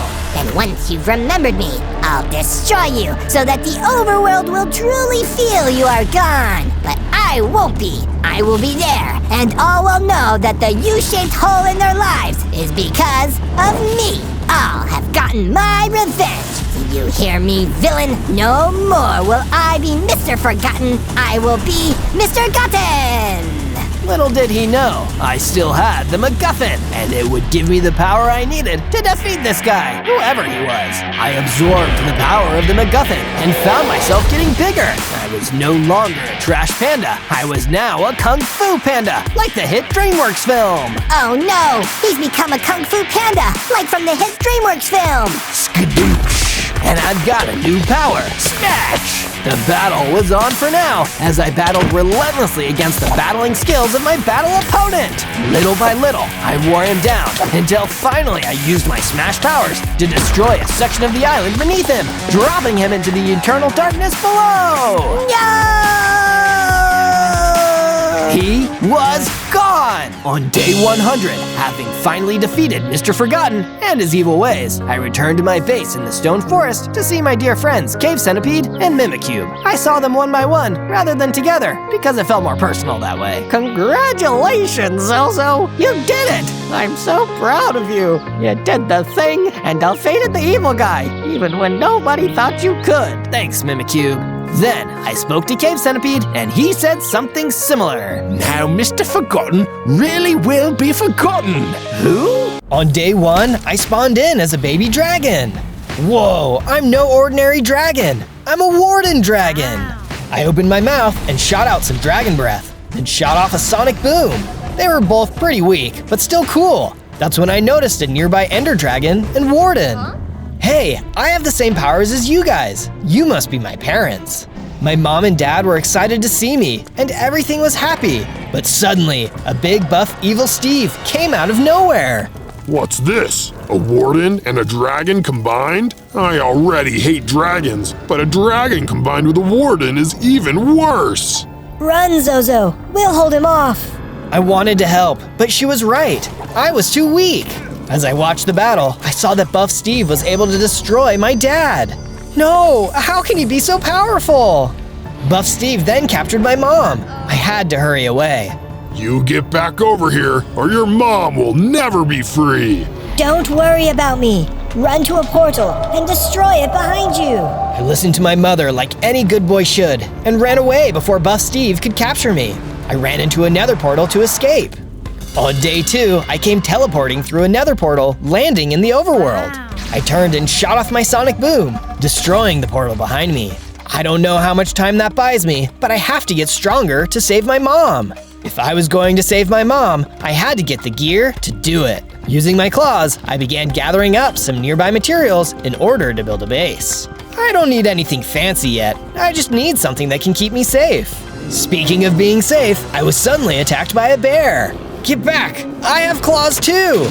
But trying to win this fight was foolish. I had no choice but to run. Oh boy, it looks like the overworld is just as dangerous as the nether. I kept running until I found myself on a nice, steep mountain. If I hollow this place out, this could make for a perfect base. Excited with the idea, I got right to it, building my base. I have so many ideas of how I can improve it, but we'll start simple for now. Soon, the start of the base was ready. I feel like it's going pretty good so far. Tomorrow will bring me one step closer to saving my mom. On day 3, I kept mining down into the mountain when I popped out on the other side. But as luck would have it, there was something unexpected. Is that an ender dragon nest? It looked like there was an egg inside of it too. Just then, a phantom appeared. He got closer to the egg. He was going to eat it. Oh no you don't, the dragons are my friends! The phantom clearly didn't expect anyone to be here, and I was able to hit him hard. In no time, I managed to take him out.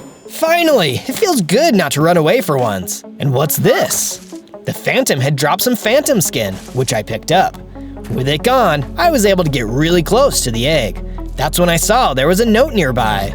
My dear child, if you are reading this, then something has happened to me. I was setting out in search of food for us.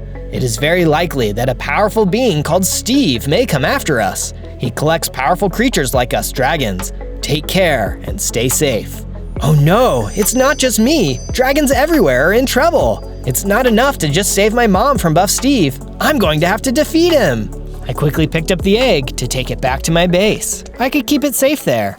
On days 4 to 5, I arrived back at my base. I got right to work building an incubator for the egg. If it was going to hatch safely, it needed a good environment to thrive in. Just as I finished up, I heard a noise outside. I ran out and saw even more phantoms. Oh man, you guys really want this egg. Well, just try and take it. The phantoms did their best to take me out, but they were no match for me. They would have to try harder than that if they wanted to win. With the 2 phantoms defeated, I picked up the phantom skin they had dropped. Oh, I know just what to make with this! I went over to my crafting table and used the phantom skin to make myself some phantom skin armor. It was about as strong as leather armor, but it would be better than nothing. On days 6 to 8, I was starting to get hungry and decided to go look for food. I was a little nervous about leaving the egg behind, but if I couldn't get food, then no one would be able to protect it. I soon came across a village. Hi there, please, do you have any food to spare? The villagers took one look at me and ran away. I guess they weren't used to meeting friendly dragons, or friendly wardens for that matter. Well, no one is around, so bon appetit. I got right to work attacking the animals around. Sure, it felt bad to hurt other animals, but hey, a dragon's gotta eat. And there's no way I was going to eat a salad. At last, I found you! I looked and saw Buff Steve standing there. This time he had on dragon armor. He was even stronger than before. You, what do you want? Isn't it obvious? You! He clearly wasn't in the mood to chat, and I had no choice but to fight. I started swinging, but it was clear he was too strong. Looks like you're all mine. I saw a window to escape, and I took it. I had to get out of there, and fast. You might have slipped away this time, but mark my words, I'll find you. He was probably right, but today was not that day. On days 9 to 10, I had made it back to my base. That's when I heard a noise coming from the incubator. Oh no, the egg is in trouble! I ran into the room to find the egg was still there, but it was hatching. Suddenly, a small baby ender dragon climbed out. Are you my mom? Who, me? No, I'm Zozo. Oh, so where's my mom?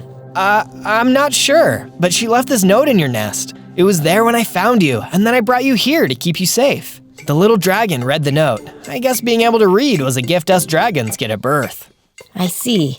I wish I could have just stayed in my egg. It's sad out here. Hey, it's okay. There's a lot of cool things to do in the world too. Really? Like what? I thought about it for a moment, then told her to follow me.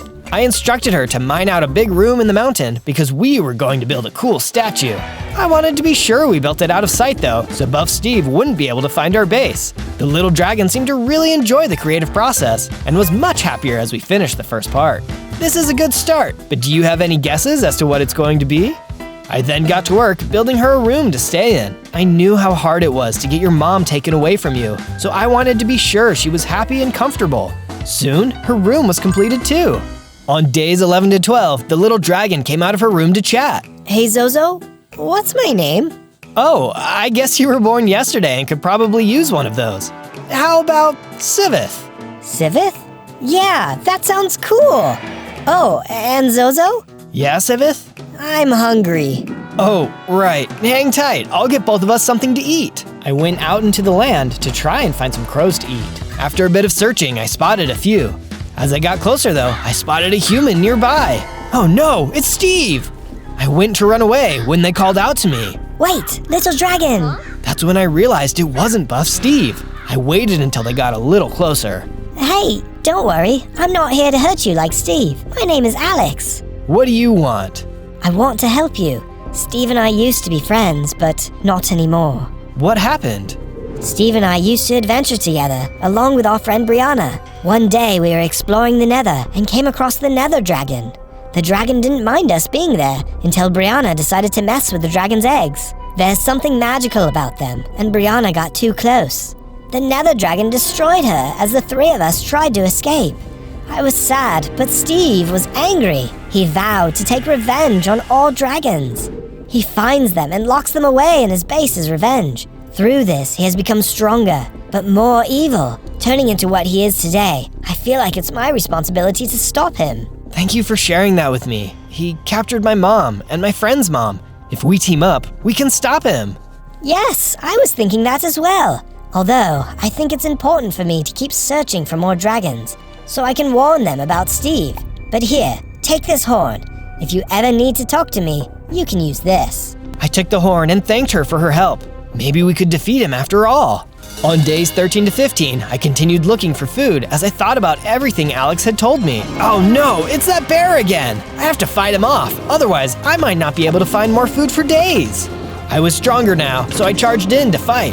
The bear was still really strong and really packed a punch. But everyone was counting on me. I couldn't lose. I kept swinging and finally took him out. What's this? I feel so much more powerful. Suddenly, I leveled up, growing in size and gaining more hearts. Whoa, I feel amazing! If I keep growing like this, maybe I can actually stop Buff Steve.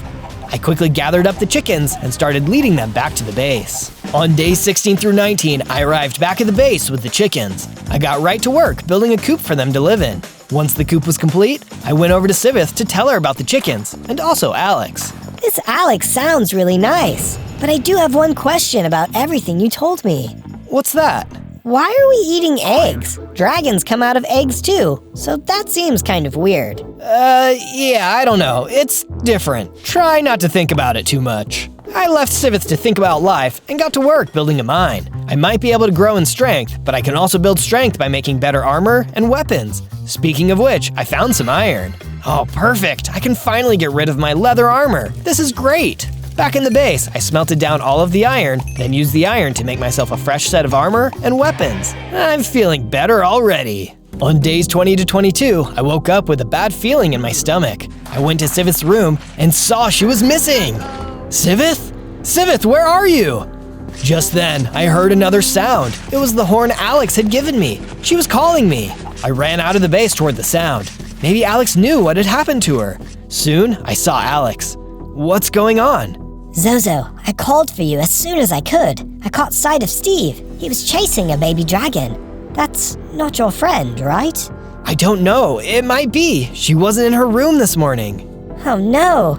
I'm not strong enough to face Steve yet, but I'll tell you where you need to go.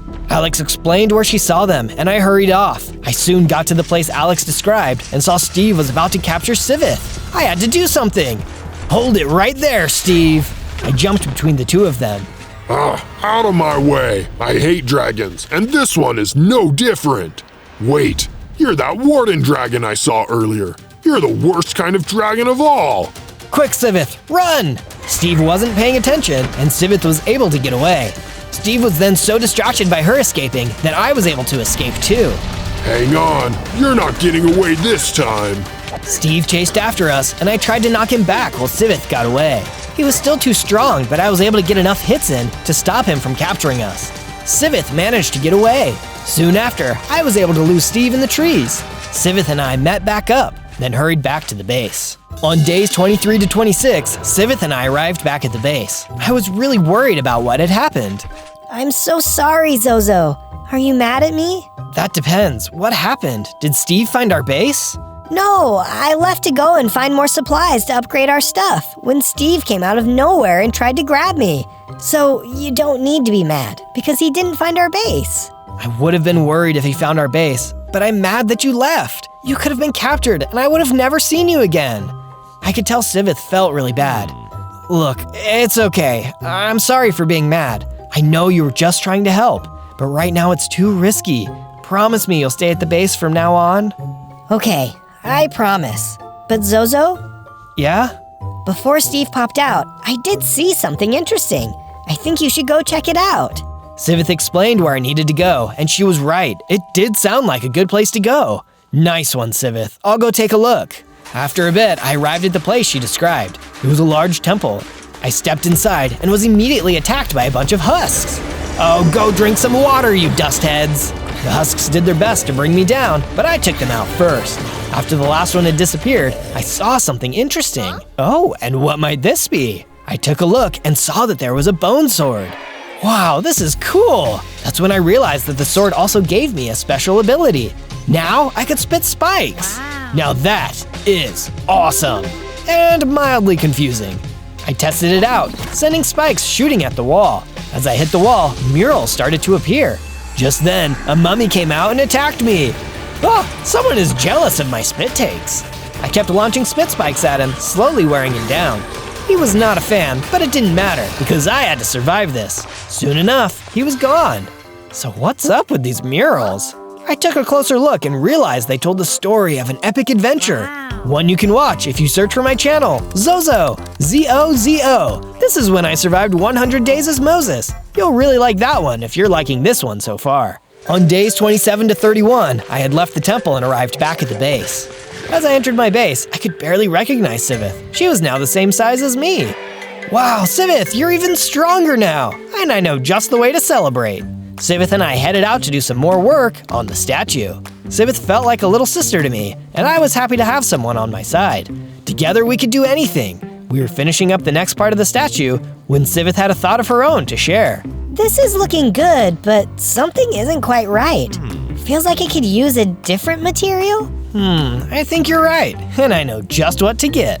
I took off to grab the material I had in mind. I am a little bigger now. I wonder if I can fly. I gave it a shot and found that while I couldn't fly, I could glide. Well, that's better than nothing. I soon arrived at the bottom of the hole, but was soon attacked by stragglers. Out of my way, I've got a statue to save. The straddlers did their best to knock me down, but they were no match for me. With them out of the way, I quickly found what I was looking for. This amethyst is just what we need. I can't wait to see if it looks good on the statue. I mined up as much amethyst as I thought we'd need, then got ready to head back to the base. The statue is going to look amazing now. On days 32 to 35, I was on my way back to the base when I was attacked out of nowhere by piglins. What are you nosy oinkers doing out here? I fought them off using everything I had until the last of them were defeated. That's when I heard something nearby. Hey, were you hiding from the piglins? It's okay now. The dragon is talking to me. The villager was so scared and tried to get away from me. But just then, another piglin popped out and started chasing after him. Hey, watch out! I rushed over and took on the piglin. In no time, I was able to defeat him. You saved me? Wow, thanks. No problem. Where did all of these piglins come from anyway? I'm not sure, but my village is full of them. We could really use someone like you to come and clear them out for us. Would you be willing to help? Say no more. I'm on the case. On days 36 to 39, I followed the villager back to his village. As we got closer, I could see he was right. The village was full of piglins. Let's try to get a better view of what's going on. We snuck around the outside of the town to get a better viewpoint of what was happening. You see that structure in the middle of the town? That's where everyone is probably hiding out. Got it. Hang back. I'm going to rush in there and get everyone out. Whoa, hang on. I know you took those guys out back there, but those were just low-level scouts. You can't hope to take on all of those guys down there at once. Okay, so what do you suggest? It will be nighttime soon enough. I think we might be able to sneak in and get everyone out safely. I'm good with that plan. We'll give it a shot. On days 40 to 43, the villager and I waited for nightfall. Soon, we saw that the piglins had begun falling asleep. It was time to make our move. Let's do this. We snuck into the village, doing our best to keep quiet. Even the smallest of noises could wake up the piglins. Which just then, there was a clang. My new villager friend accidentally bumped into something. Sorry. It was too late though. The piglins were awake and not happy to see us. Looks like it's plan A after all. My new friend was right. These piglins were much stronger than the scouts I had fought outside the village. What he wasn't right about though was my ability to take them on. I was tough, and the piglins fell one by one as I took them out. Soon enough, they were all defeated. Zozo, you did it. We then went over to the scared villagers who weren't exactly happy to see me. Don't worry, everyone. He's a friend. I know dragons can be scary, but Zozo here was the one who rescued all of us. We owe him our lives. The villagers were happy to find out I wasn't there to eat them, and it felt good for people to see me as the hero. Thanks again, Zozo. And in the future, if there's anything we can do for you, just let us know. Will do. Now I've got a statue to go work on. On days 44 to 49, I returned to my base and got to work adding the amethyst to the statue. Sivith was right. This was just what it needed. All right, now we're making some good progress, but still have a ways to go. What do you think so far? All of the building and rescuing from the previous days had made me realize how badly I needed to be protecting myself from attack, so I made sure to do some work on the base. We were going to need strong defenses and traps if Steve ever found us. It had been a while since I had run into him, but I was sure something was going to happen with him soon. On days 50 to 53, I received a message from Alex. Steve and his goons were on the way to my base. How did they find us? All I know is that he was told something by a villager. A villager? After everything I did for that guy, he still didn't trust me. Oh, no, not the guy that was working with you. Just someone from his village. Still, it's a shame they would sell us out like that. Well, thanks for the warning. I'll go tell Sivith. I ran over to Sivith. Get ready, Sivith. They're coming for us, and we're going to be in for the fight of our lives. Meanwhile, outside the castle, Steve soon arrived with a gang of other players. Oh, Zozo, the jig is up. We're here for you and that little friend of yours. I don't care what you want. We didn't do anything to you. Let us live our lives in peace. Peace is not an option. Attack! Steve motioned for two of his soldiers to charge. As they got closer to the door, our traps started firing arrows, which quickly took them out. You're smarter than you look, but there's plenty more where that came from. Next up came an archer, who did their best to try and disable our traps, shooting flaming arrows into them. Unfortunately, that seemed to do the trick, and the trap stopped working. 2 griefers came up to the door, laid some TNT, and lit it. But suddenly the traps came back to life, taking out the archer and trapping the griefers in. There was an explosion, which took them out, but also took out the traps and door. The base was open now though, and the players started to run in, but not before falling into my pitfall trap. Another noob tried running in too, but fell right into the hole. Just then, someone vented in through the side and took a look in the hole. Unfortunately for them, their Spec Ops teammate popped in and knocked them down the hole. These guys really need to learn to work together. He filled in the hole, and the rest of the team charged in. Bring it on! The players charged at me, while I did my best to fight them off. Leave us alone! We didn't do anything to you! Most of the players were pretty weak, but I could hear someone setting off explosions in the background. I had to hurry. I had defeated most of the players when one stronger one with a flaming sword stepped up to fight. Look man, you don't want to mess with me. The player simply attacked. His flaming sword was really strong and kept setting me on fire. Yeah, okay, I see why people don't like Dragon's fire breath. Ouch! He was tough, but my attacks were getting the job done. I could tell he was getting weak, and I got him lined up with the edge. Have a good flight! I hit him hard, sending him flying over the edge. Just then, I felt the energy surge through me, and I grew into an even bigger dragon with more hearts.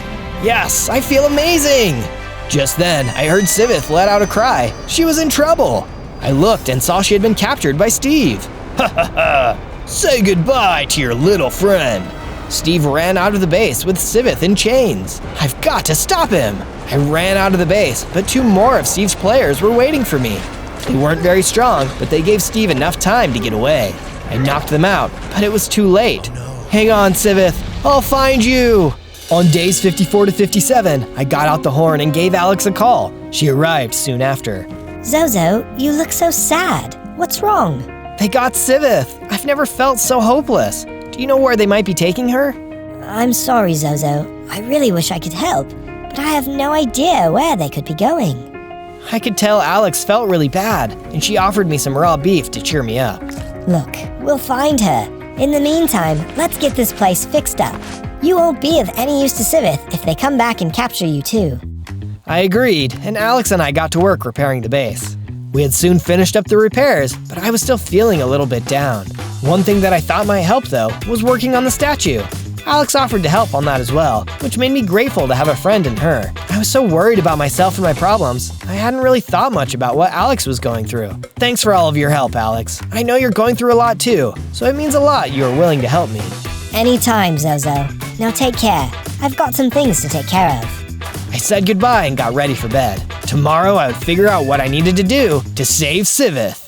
On days 58 to 62, I headed into the mines. I didn't know where I needed to go to find Sivith, but I knew I needed to be stronger before I could do anything anyway. As I explored the mines, I was suddenly attacked by silverfish. These guys have always grossed me out. They were quick little buggers and hard to hit. Lucky for me though, I was able to take them out without taking too much damage. I continued into the mines and soon found some diamonds. Excellent, this is just what I need. I swung my pickaxe and gathered up lots of diamonds. I was going to have much better gear now. With all of my diamonds collected, I made my way back out of the mines. Back in my base, I got right to work crafting all of the diamond gear that I could. Steve wasn't going to know what hit him. On day 63 to 66, I woke up with a brilliant idea. I might not know where Steve is, but I know someone who might. And something tells me they are not going to be happy to see me. I took off towards the village I had saved days earlier. It was time to have a chat with the villager who ratted me out. As I arrived in the village, I saw my friend from earlier. I explained the situation to him, as well as who I was looking for. I'm sorry to hear it, but I can't say I'm surprised. Billiam has always been the village rat. I know just where you can find him. We headed off and found Billiam. Whoa, you're, bigger than the last time we saw you. I am. I'm quite a bit stronger too. I can break little villagers like you with no problem. Oh wow, yeah, well, you're not gonna do that, are you? That's up to you. My home was attacked by Steve and his goons. My friend was taken prisoner. I can't forgive this, but I might be able to look past it if you tell me where I can find her. I'm sorry, but I don't know where they might have taken her. Uh-oh, that's the wrong answer. I took a deep breath and got ready to blast him. Wait, I'm telling the truth. I don't know where they would have taken her, but I can tell you where to find Steve's messenger that I talked to. I thought about it and decided that was probably the best thing I was going to get from this guy. Alright then, looks like today's your lucky day. William spilled everything he knew about where I could find this messenger. After he had told me everything, I headed out. Something tells me Billiam is not going to be very welcome in his village anymore. Sounds like that's in the best interest of everybody. On day 67 to 70, I arrived at the fortress that Billiam had told me about. I charged up to the base and immediately started attacking the guards. Where is your leader? Where is Sivith? The guards weren't interested in my questions and simply did their best to fight me off. But my friend was in danger and nothing was going to stop me. Out of my way, tin heads! As I fought my way through, I soon came across an even bigger guard. This guy was tougher than the first ones, but I wasn't going to let that stop me. He swung at me and did some serious damage. It really hurt, but I swung back and was able to take him out. The bigger they are, the harder they fall. I had made it into the castle, and more of the big guys were trying to take me down. They swung, I dodged, and knocked their blocks off. Hang on, Sivith, I'm coming! On days 71 to 74, I had officially made it into the fortress. It was as if the whole base had been alerted to my presence, as every bad guy in the place was swarming in on me. I don't care how many of you there are, I'm going to make it to the top. As I knocked guard after guard out of my way, I eventually found myself inside a library. Wait a second, what's this? I had found some kind of special item. With this, I have the strongest spike attack I can get. Excited with my new ability, I immediately put it to the test. There were some guards up on the balconies, and I managed to take them out. Oh yeah, whoever this guy is, he's in for a real surprise. On days 75 to 78, I made it to what looked like the lair of the castle's boss. You there, you must know where Steve is keeping his prisoners. Tell me, or else. Heh, you really think I'm gonna help a dragon? Look at me. Steve has been stealing the power of the dragons to make us stronger, and there's no way you'll be able to defeat me. What? What does he hope to gain from all of this?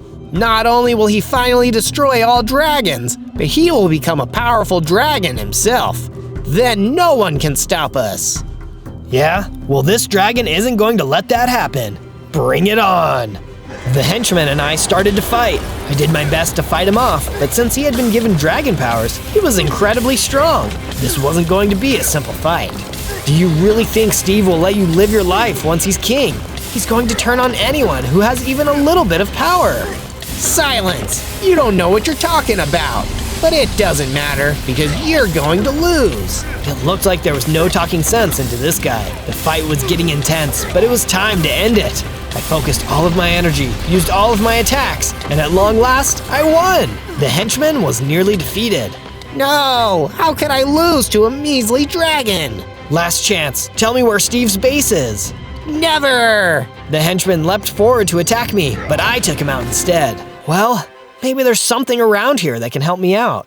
On day 79 to 84, I started taking a look around the castle.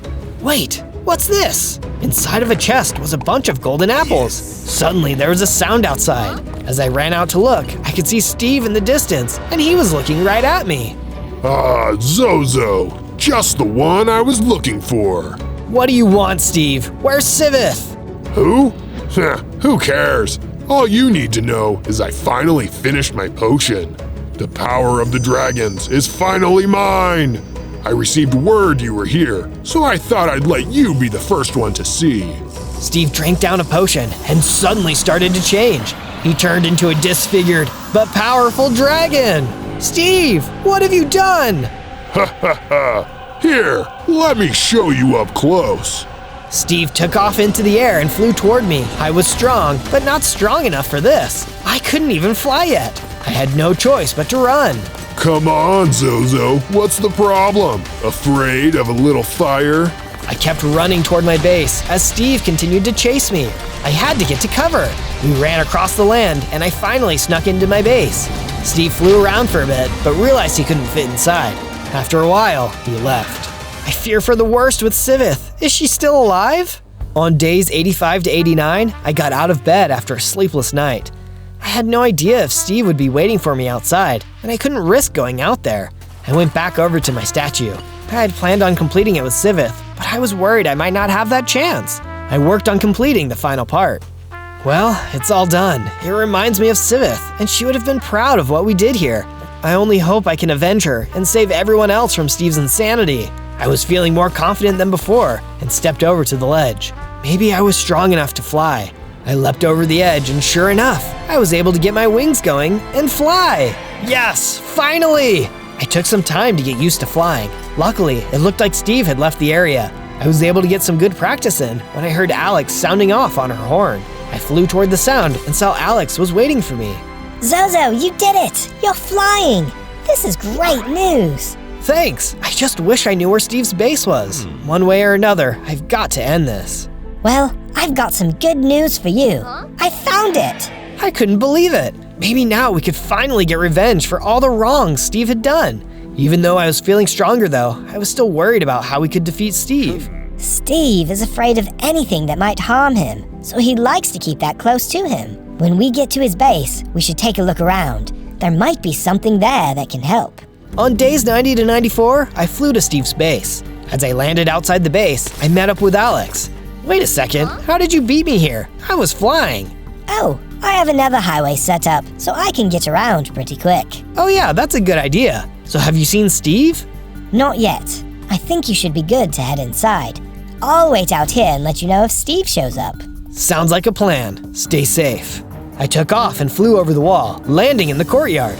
The place was full of half-dragon guards. Oh man, what happened to you guys?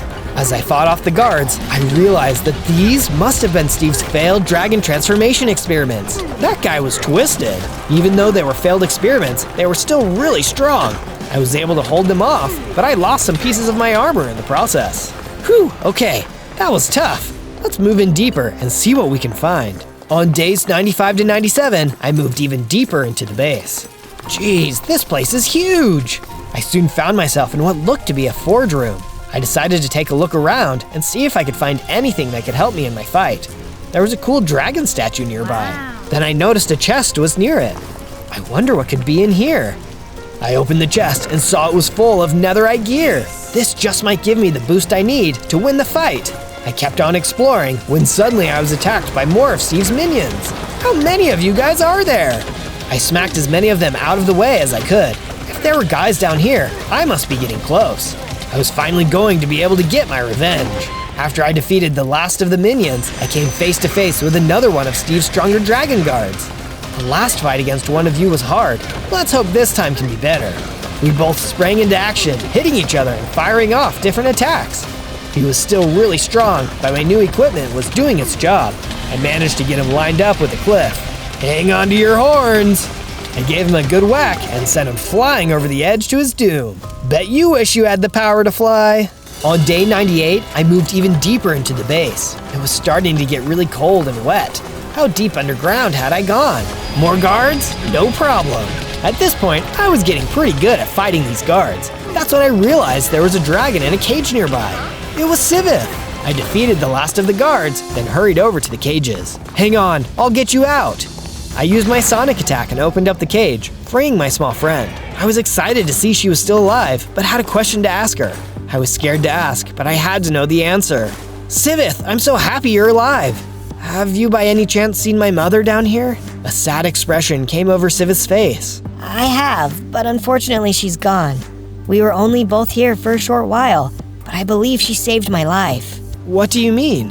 When Steve came to extract her powers from her, she gave him even more power than she needed to. More power? Why would she do that? That just let him turn into a dragon sooner. It's true, but you have to understand that she was out of time, and Steve would have used my power next. He was going to figure the transformation out, but your mom sacrificed herself to be sure Steve wouldn't need to hurt me too. Wow, I understand. She was always looking out for others. She also told me that she believed in you, and she knew even if Steve was able to harness dragon powers, you would be able to defeat him. She told me to give this to you when you arrived. Sivith tossed something out on the ground. Warden's heart. This was a gift to my mom from my dad. I had always heard that there was a special power inside of it that combined the power of the dragon and the warden. But before I could investigate any further, I heard a noise from Alex's horn. Steve must be here. Come on, Sivith, let's get out of here. On day 99, Sivith and I arrived back outside of the base. Alex was waiting, and we hurried over to her. Watch out! Steve is... Just then, Steve came smashing down into the courtyard in his dragon form. Sorry to break up the party, but you three have been getting on my nerves. It's over, Steve. You might look like a dragon, but you will never truly be one. It's time for you to pay for your crimes. Is that so? Well, come and get me, Warden. Warden? Zozo, use the Warden's heart. I quickly grabbed the Warden's heart and activated it. I felt an amazing amount of energy flow through me, and I leveled up into my strongest, most powerful form. I can feel the full power of the Ender Dragon and the Warden within me. You're going down, Steve. Steve let out a growl as we started to fight. We flew around, launching our dragon's breath at each other. The sound of our battle could be heard for miles. Give it up, Steve. I have the power of the two most powerful beings in the land. You can't hope to defeat me. You're just a freaky mix of two creatures. Hey man, look who's talking. I finally landed a powerful blow, which brought Steve down to his final heart. I soared high and dive-bombed him, delivering the final blow. Oh, no! Steve started to explode as his head spun violently. His entire being was glitching out of existence. And stay out of our land. On day 100, Sivith, Alex, and I all made it back to our base. We had lost our families and close friends, but together we would be our own new family. And if anyone else was in trouble, we'd be here to help them out. On day 1, I spawned in the desert as a baby snow golem. I was all alone, except for a honey golem who was much bigger than me. I wasn't sure why I was here, or why I was so little. Where are all the other snow golems? What am I doing out here where it's so hot and dry? Before the honey golem could answer me, a guster blew toward us. Who are you? Who am I?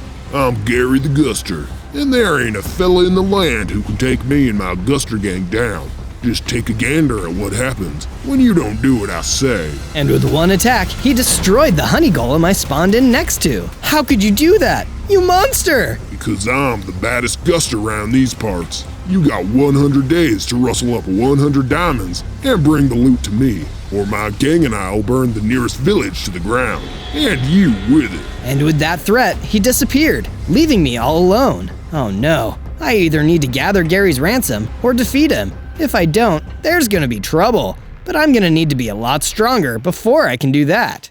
On day 2, I started making my way through the desert toward the village. If they were in danger from Gary the Guster too, I needed to get there and warn them. Maybe they could help me, and we could keep each other safe. I realized I only had 5 hearts, so I would have to be careful on the way. As I was walking, a group of zombies appeared from out of a cave. What do you want? Just keeping an eye on things for the boss. I don't see any diamonds. Maybe we ought to teach you a lesson in listening. They attacked me, and I had nothing to fight back with. I was scared that they would take me down. I was way too small and weak to beat them right now. But just then, a bison ran up to me. Howdy there, little snow golem. You're a long way from home. I am, and I'm in danger. Well, hop on my back and let's mosey on out of here. I can take us somewhere safe. I hopped on the bison's back, and he carried me away from the zombies. Thank you. What's your name? Iron, what's yours? You can call me Zozo. Mighty nice to meet you. On day 3, Byron the Bison took me to his village. It was the same place I was trying to get to, so it all worked out pretty well. Except, of course, for the part where we had to all deal with Gary's evil plan. This is a nice village. Thank you for having me. Then, Byron took me to meet the mayor of the town. He was a golem like me, but he was an earth golem, not snow. Hello, Mr. Mayor. Well, howdy there, little snow golem. What brings you to our town? I quickly explained what I knew about Gary and his threat to destroy the village if I didn't bring him 100 diamonds. That no good scoundrel's been bothering us for some time now.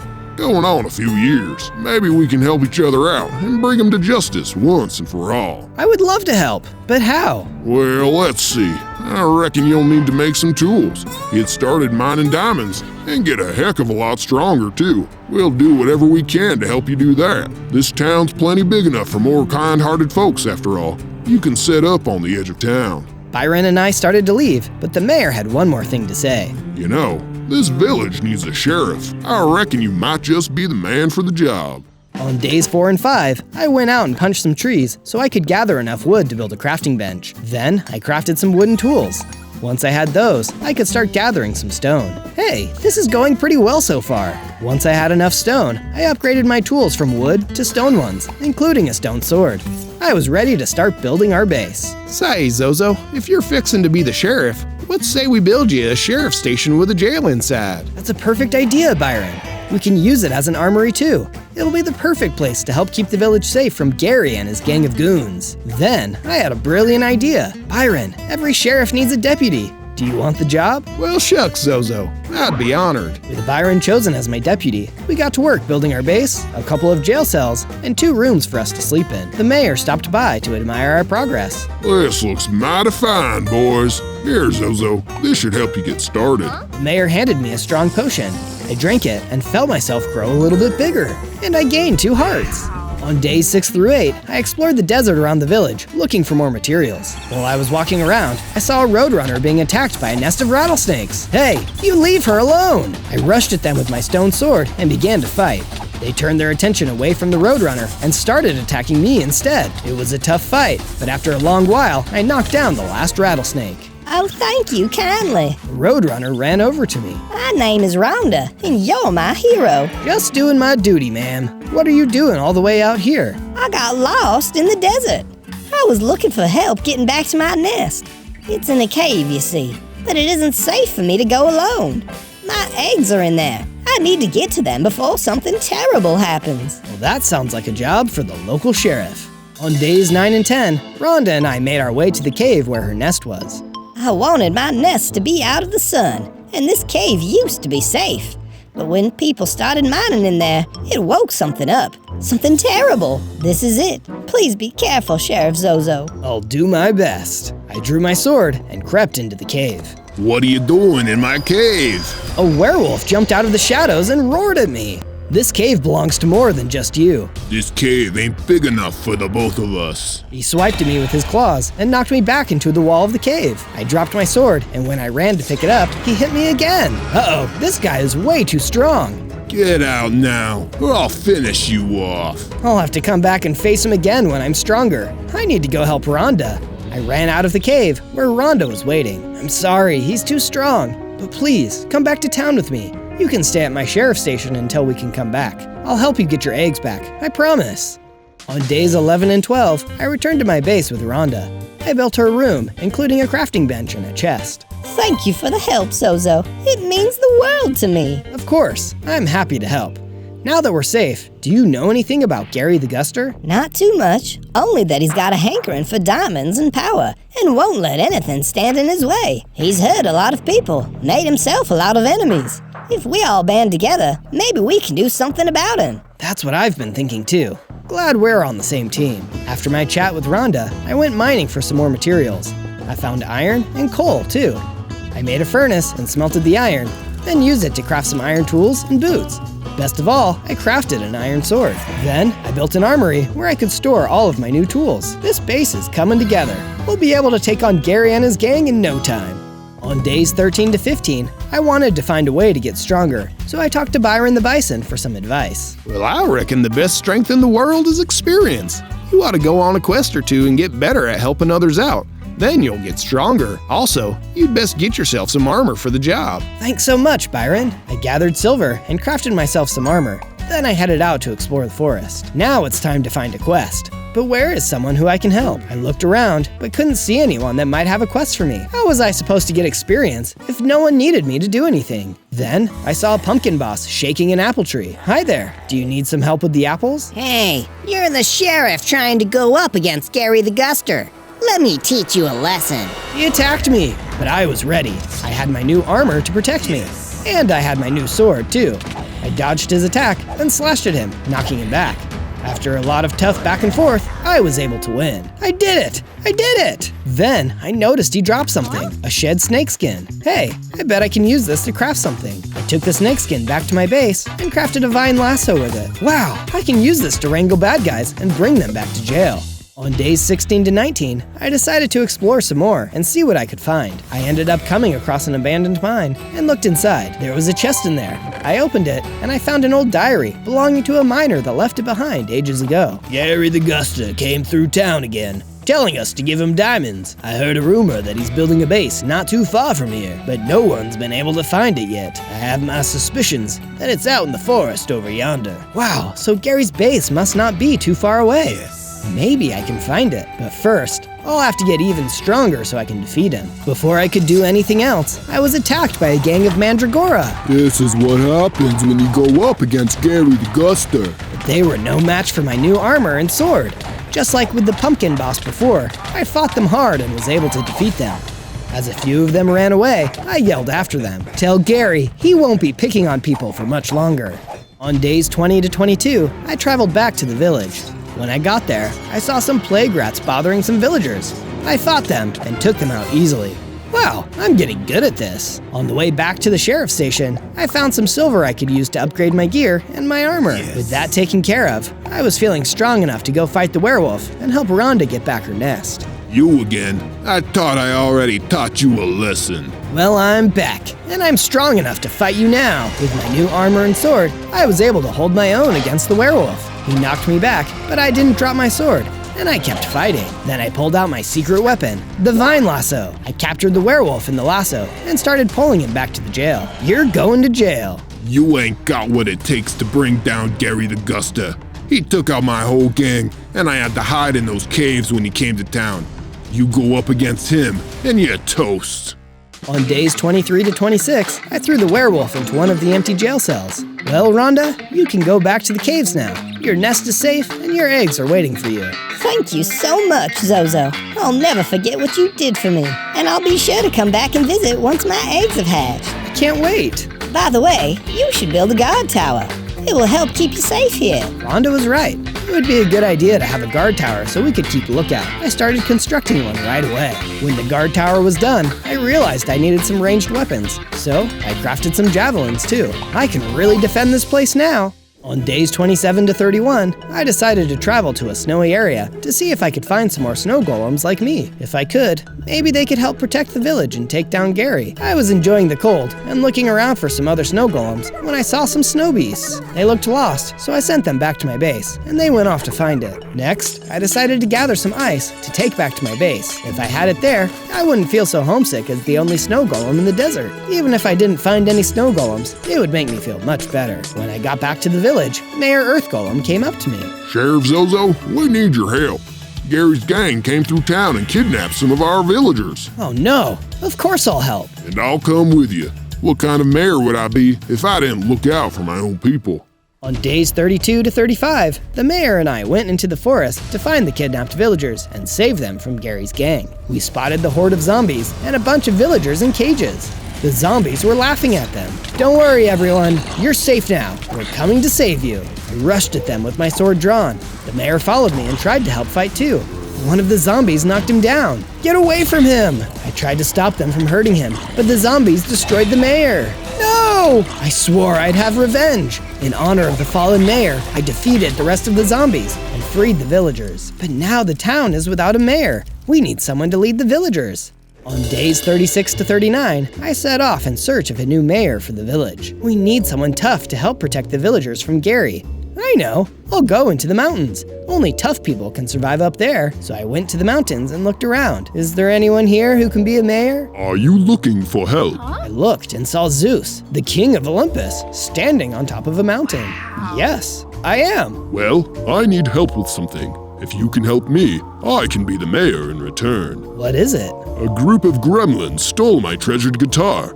Jamming on that guitar was the only way to pass the time up here on this boring old mountain.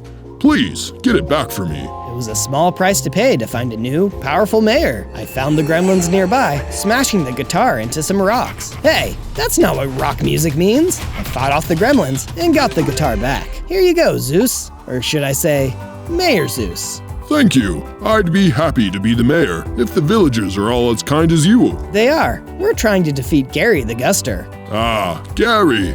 He's asking for diamonds, I bet.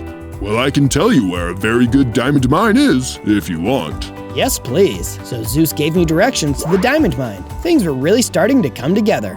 One way or another, I'd keep the village safe.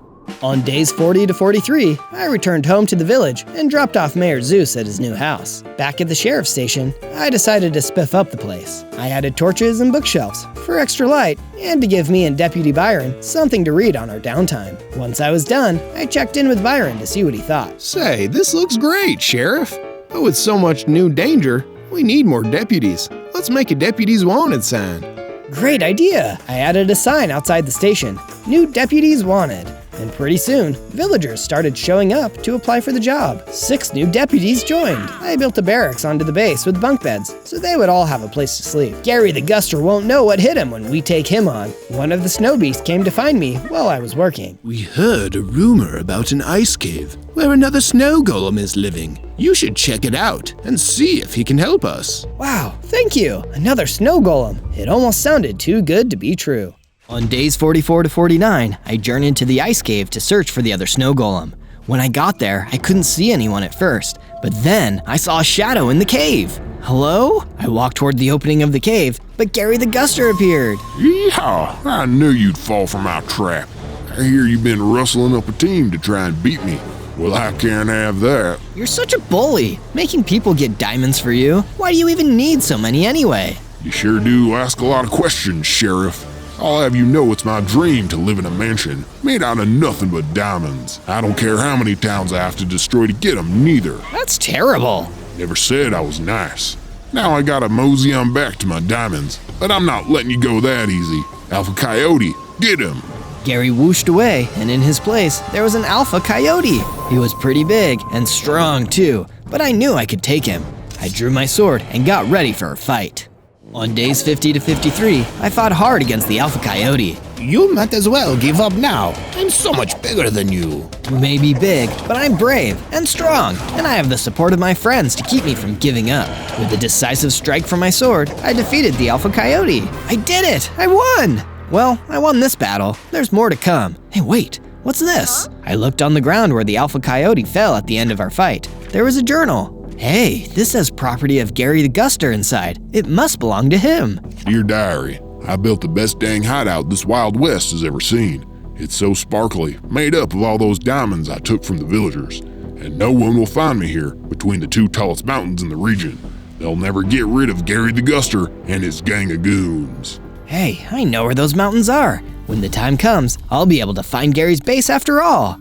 On days 54 to 57, I ventured deeper into the ice caverns. I wasn't going to give up my search for another snow golem now. I had to keep looking and see if there was really someone here, or if it was all just one of Gary's traps.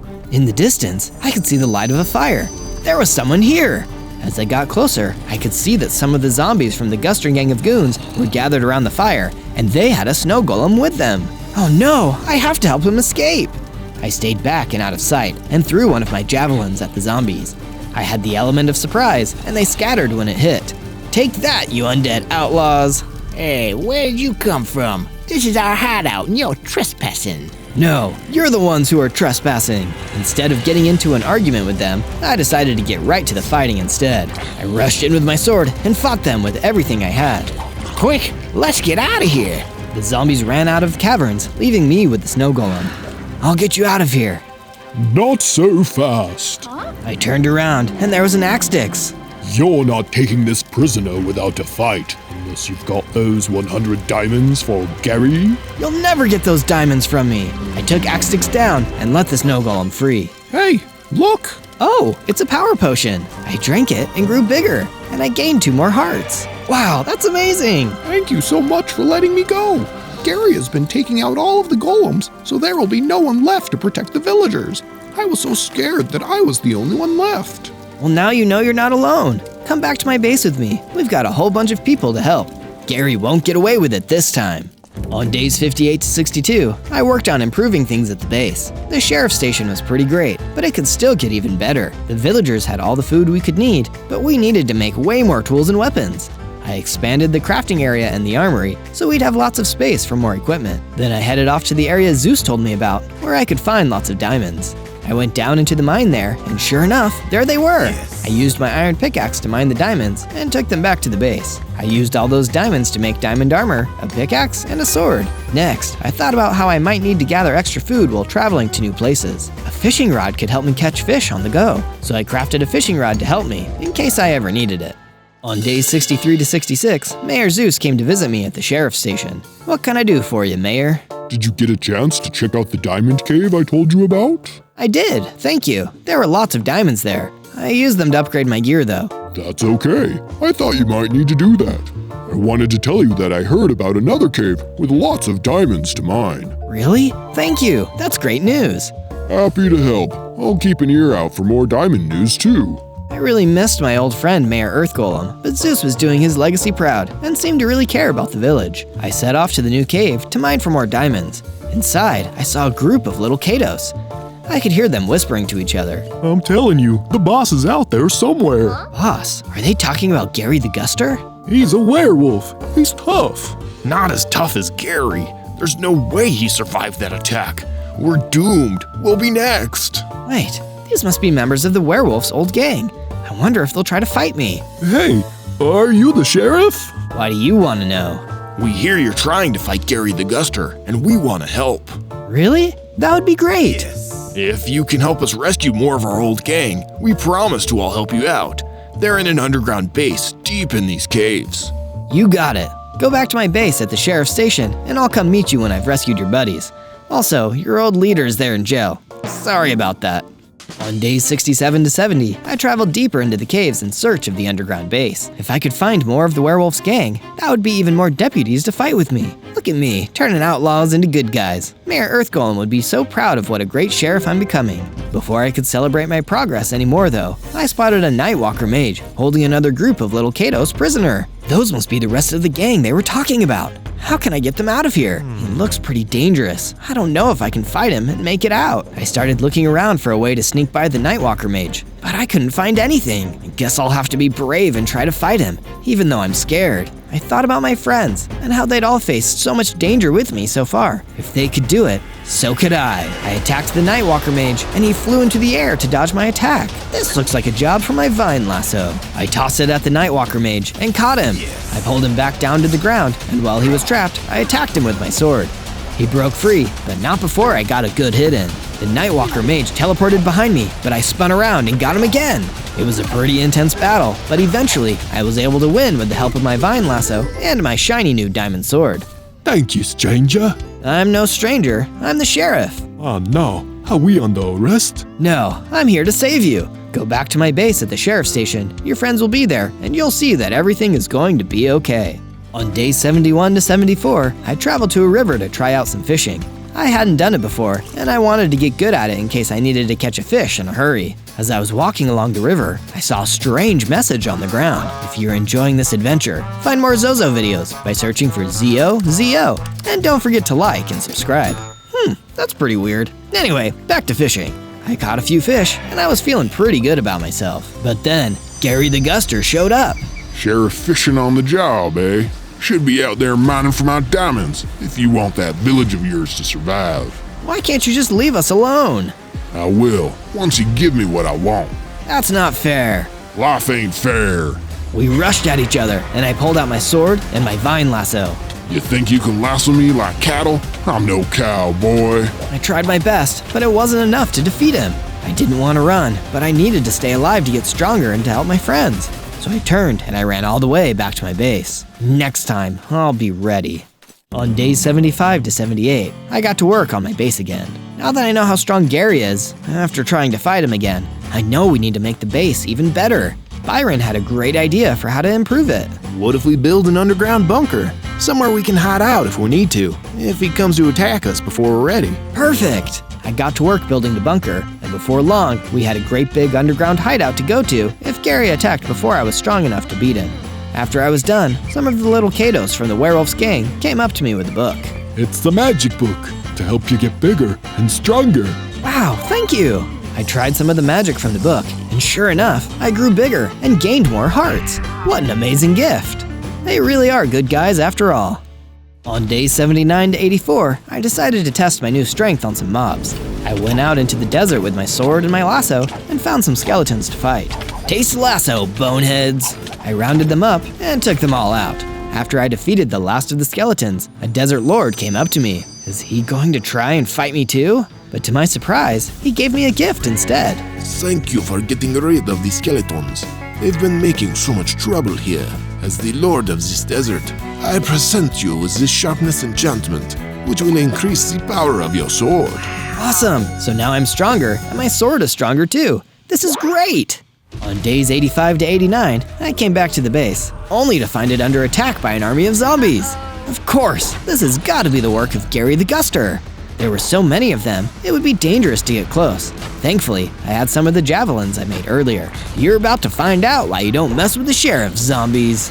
I threw javelin after javelin until I had the zombie gang on the run. With the help of the rest of my deputies, we were able to run the undead outlaws out of town. But it wasn't just my base they were interfering with. The zombies were causing trouble all over town while I was gone. One of the villagers ran over to me and told me that while the zombies were ransacking the town, they took one of his chickens. Don't worry, villager, I'll have that chicken back to you safe and sound. I chased the remaining zombies out into the woods, and I saw the chicken running along with them.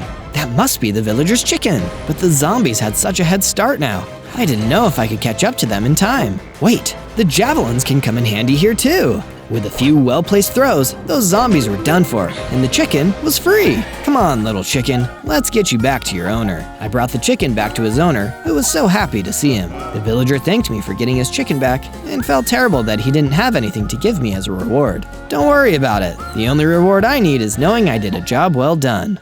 On days 90 to 94, I followed the trail of zombie footprints and destruction until I finally found a cave with a sign out front. Get out of these parts or face the wrath of the Guster gang.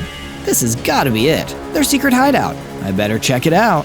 I snuck into the cave and saw that it was empty, except for one strange figure standing there, like he was waiting for me. Who are you?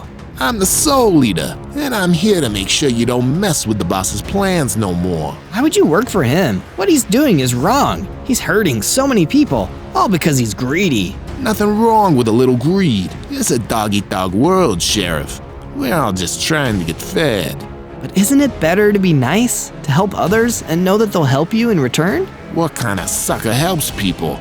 That ain't this kind of town. But it could be. Enough chatter. Turn and draw your weapon, Sheriff. I drew my sword and my vine lasso, ready for a fight. After all of my recent experience, I was feeling pretty good about it. But when the Soul Eater rushed at me, I knew I was wrong. This wasn't an ordinary fight. He was incredibly fast and strong. Definitely the toughest fighter of the Guster gang I had met so far. I didn't have much time. I had to think fast. I ran backwards away from him and pulled out a javelin. Let's finish this! On days 95 and 97, I continued battling the Soul Eater in the Guster gang's secret cave hideout. It was pretty close, but putting some space between us and throwing a javelin helped me to do some crucial extra damage and get the advantage I needed. While the Soul Eater was recovering, I tied him up in my lasso and rushed him with my sword. Oh, this can't happen. You're weak. I'm strong now. With the Soul Eater beaten and not going anywhere, I decided to look around the hideout for anything I could use. Hey, a battle axe! Awesome! You're coming with me. I turned back to the Soul Eater. And so are you. Let's get you back to the jail and you can start talking. I took the Soul Eater back to the sheriff's station and put him in the other cell there. Tell me what you know about Gary the Guster. Fine. I can draw you a map to the diamond castle he's building. Is that what you want? Yeah, that would be great. Then you'll let me go? Only if you promise to try being a good guy. If it gets me out of here, then sure. Here, Sheriff. No tricks. It's real. Now I knew exactly where to go to get Gary once and for all. On day 98, after I got the map from the Soul Eater, I decided to walk around my base and check in on everything. All my new deputies were doing great, settling into their duties. As I was seeing what the deputies were doing, I heard someone come to the door. It was Rhonda, and she had a bunch of baby roadrunners with her. Children, this here is Sheriff Zozo. He helped me get back to you when you were still eggs in the nest. I owe him a lot of thanks. Oh, Rhonda, I'm so glad you and your babies are doing well. You're a hero, Sheriff Zozo. Never forget that. Next, Byron came to talk to me. Sheriff, it's been an honor to be your deputy. Thank you for giving this old bison a chance to help save my village. Take this potion of strength as a token of my appreciation. Thank you so much, Deputy Byron. Mayor Zeus stopped by to see me next. I never thought I'd be a mayor, but you believed in me. I believe in you too, Zozo. Don't forget, Fellows like Gary are driven by greed and nothing else. Friendship and goodness are so much stronger, and they'll win in the end, every time. Remember that. It seemed like everyone believed in me, and with amazing friends like these in my corner, Gary wouldn't stand a chance. On day 99, I followed the map I got from the Soul Eater. It was now or never, with only one more day left before Gary would come to collect his ransom. There was no way I was going to let him destroy the village. As I was walking there, a pigeon flew by overhead. You can do it, Zozo! Thank you, pigeon. I reached a massive castle made of diamonds, surrounded by zombies and skeletons. He has this many diamonds already, and he wants even more? This guy's the worst. There were so many enemies outside, I wasn't sure if I could take them all on by myself. But then, my trusty deputy Byron the Bison showed up. Didn't think I'd let you do this without your first deputy, your right-hand man, did you? Day 100, Byron and I fought our way through the zombies and skeletons and headed into the Diamond Castle. There were so many of them, it was a miracle we got through. How can this guy afford to pay all these goons and build a Diamond Castle? We've got to keep fighting, Zozo. We're almost there. You're right, Byron. We can do this. Inside, Gary the Guster was sitting on top of a diamond throne. Well, well, well. Look what the cat dragged in. We're here to end this, Gary. Your reign of terror is over. Well, ain't that a hoot? Listen, little sheriff, you can't fight the wind. I'm a force of nature, and I ain't going nowhere. Too bad. We're here to shut you down. I pulled out my trusty vine lasso and got ready to wrangle Gary. But before I could, he threw sand in my eyes and I dropped it. I couldn't see what I was doing. I'll be your eyes, Zozo. Dodge to the left. He's gonna attack. I listened to Byron and dodged. It helped me avoid Gary's hit. Hey, that's cheating. Blinding people before a fight is cheating, Gary. And Gary didn't let up. I could feel the force of his mighty winds trying to blow me away. But Byron was still there to help. Rush at him with your sword. Straight forward. You can't do this dance forever, cowboy. I don't have to. What in tarnation? I rushed at Gary with my sword, and Byron ran at him too. Together, we dealt one huge blow, and Gary dissolved. He was gone. Is it really over? It's really over. Let's say you and I get back to the town and rustle up some celebratory grub. That sounds good to me. You make a darn good sheriff, Zozo. And thanks to us, Gary the Guster and the Guster Gang would never hassle another town again. On day 1, I spawned in as a kangaroo. Hoo-ha, I'm a tiny little kangaroo. Look how bouncy I am. I was so busy bouncing, I barely noticed the little Tasmanian devil that started to attack me. Back away! I swung my fist and punched that little baby right out of here. Hot dang, I'm tiny, but I can pack a punch. I took a look around for some trees to start my adventures when a much bigger Tasmanian devil came out. Uh-oh, looks like I made the dad angry. I gotta hop on out of here. I ran away as the Tasmanian devil looked angrily on. If I could find my kangaroo family, I knew I would be safe. As I hopped around, I could see I was all alone, so I made myself a simple shelter to spend the night. Maybe tomorrow I can find my family. On day 2, I headed back over to where I spawned in and saw the Tasmanian devil was nowhere to be seen. Looks like the coast is clear. Let's get that wood. I started punching the trees and had soon gathered a good amount of wood. Using the wood, I managed to make myself some wood tools that would come in handy later. Turned out that later was now, as a snake came out of nowhere and attacked. Where did you come from? I swung at the snake, hitting him right in the face. It didn't take long, and I was able to take him out. Not bad, my guy. I looked over and saw an emu was watching. Why don't you come over here and let me get a sample of that power? You wanna fight me? Just box. Let's go. I didn't see the harm in a little training, so I started swinging. The emu was a good fighter and had clearly been well trained. After a bit of sparring, he stopped. Yeah, you've got some real talent, but you've got lots to learn. Let me introduce you to my trainer. He'll have you becoming a real fighter in no time. I agreed and followed him. As we walked, he introduced himself as Ernie. We soon arrived at an old rundown gym. As we entered inside, I soon saw who his trainer was. It was an old turtle. Master Balboa. I ran into this kangaroo, and I think he's got some real promise. The old turtle looked me up and down. I don't see much here. I won't train him. Oh, come on. Maybe he can help with the silence? Okay, he can stay here. Be ready for training at sunrise. I don't know why this Master Balboa was so hard on me, but I agreed to be trained and went to bed in the gym. On day 3, I was woken up by Master Balboa. Already sleeping in, I see. Beggars can't be choosers. Up. You will start by cleaning this place. I took a look around the gym and saw that there was a lot of work to be done. There was a lot of stuff that needed to be cleared out, and there was a lot of room for improvement. I wonder how long it had been since someone had cleaned this place up. Once I had done a fair bit of cleaning, I decided that I didn't want to be sleeping on the floor anymore, so I made myself a small room for me to sleep in. It wasn't anything fancy, just a place to rest. After I had finished, Master Balboa came up to me. Too good want to sleep on the floor, are you? Every student sleeps on the floor and earns his dues. I don't know why you think you are different. I'm not trying to offend anyone. I just thought it might be a little more comfortable. One can never do the uncomfortable from a place of comfort. You do well to remember that strength is forged in the trials of fire. Man, this guy was always speaking in weird sayings. Just then, a mountain tortoise appeared. Uh-oh, this guy looks like he wants to hurt me. Let's get out of here. No, Zozo, this is your fire. Fight him and forge the strength you need to win. Okay, I'll give it a shot. The tortoise was tough. He was really hitting hard and I wasn't feeling confident I could win. That's when I could hear Master Balboa shouting at me. A tortoise's strength doesn't come from the hardness of his shell, but from the will of his heart. What? Don't hit the shell, hit his soft spots. Oh, right. I focused on the tortoise's neck and started landing some good hits. In no time, he was taken out. After he had disappeared, I felt some adrenaline coursing through me and I leveled up into an even stronger kangaroo. I have even more hearts now too. Ernie was really impressed and shouted his encouragement to me. I thought I even saw Master Balboa crack a smile. Just maybe. On days 4 to 5, I found myself facing off with Ernie. My skills had improved, but my emu friend really knew how to fight. As we fought, I asked him some questions. So have you seen any other kangaroos around? I can't be the only one. Ernie didn't say anything, but I could tell he had something to say. Master Balboa spoke up instead. There are many animals who have trained here. One of these animals was a legendary kangaroo. He was one of the greatest fighters to pass through this gym. Even he, among many others, was unable to defeat the buff bear. All have failed. I hate that buff bear. I've seen too many of my friends fall to him. Nothing will stop me from destroying him. Patience, Ernie. Rage is a cancer that can blind even the clearest of vision.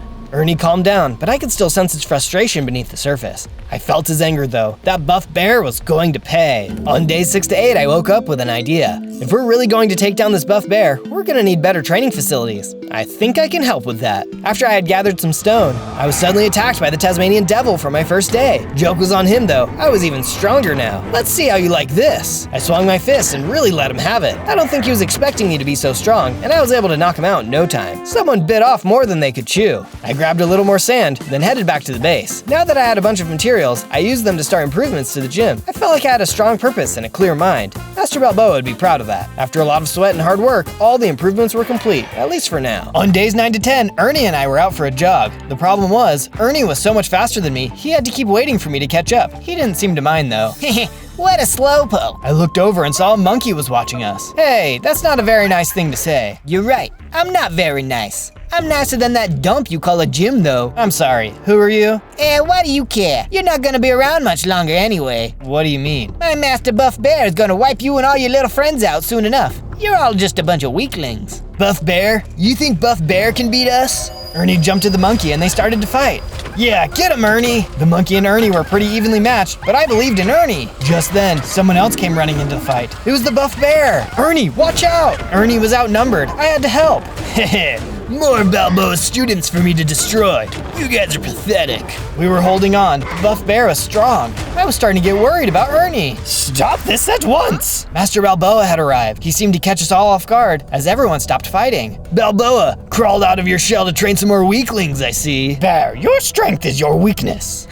Are you two really listening to this old fool? Don't insult him. You're a real jerk. I challenge you to a fight. Ernie? No. Yeah, I'll fight you, little guy. Looks like you better go with your babysitter. You know where to find me. Master Balboa then pulled us away as Buff Bear and his monkey henchman left. Ernie, I told you your anger could be your downfall. Master Balboa, I've been training so hard. I know I can beat him. Master Balboa didn't seem so sure, but didn't say anything else. If you're gonna go through with this, you'll need all the help you can get. I'll do what I can to help you prepare. On days 11 to 12, I decided to continue doing some upgrades to the gym. Ernie was going to need every advantage, so I made sure to give the gym the improvements it needed to give him the edge. It's going to take more than a nice gym to win this fight, so we better get some upgraded gear. I took off and soon found myself in a forest. I headed into a nearby cave and quickly found some iron. Just what I was looking for. I had collected the iron I needed when suddenly I was attacked by a sunbird. What the? Where did you come from? I tried to hit him, but he was too tough. My health was starting to drain though, so I had to get out of there. I ran off. How could I beat him? Then I had an idea. I climbed up to get higher than the sunbird, then jumped off. Heads up! By doing this, I was able to land the final blow. That's when I saw he had dropped some items. Oh, nice! These will be perfect for the base. You saved me! Confused, I turned and saw a platypus was talking to me. That sunbird wouldn't leave me alone. Well, he'll leave you alone now, but it is pretty dangerous out here. Do you have a safe place to stay? No, not really. I'm all alone out here. Well, why don't you come live at my training gym with me? Oh, I've always wanted to be stronger. That sounds great. We headed off for the gym. We soon arrived, and I had a chat with Master Balboa. Zozo, I'm not running a charity here. You can't just invite anyone you meet to live here. But he was all alone. I can build him his own place. He won't be a bother. I'm sure of it.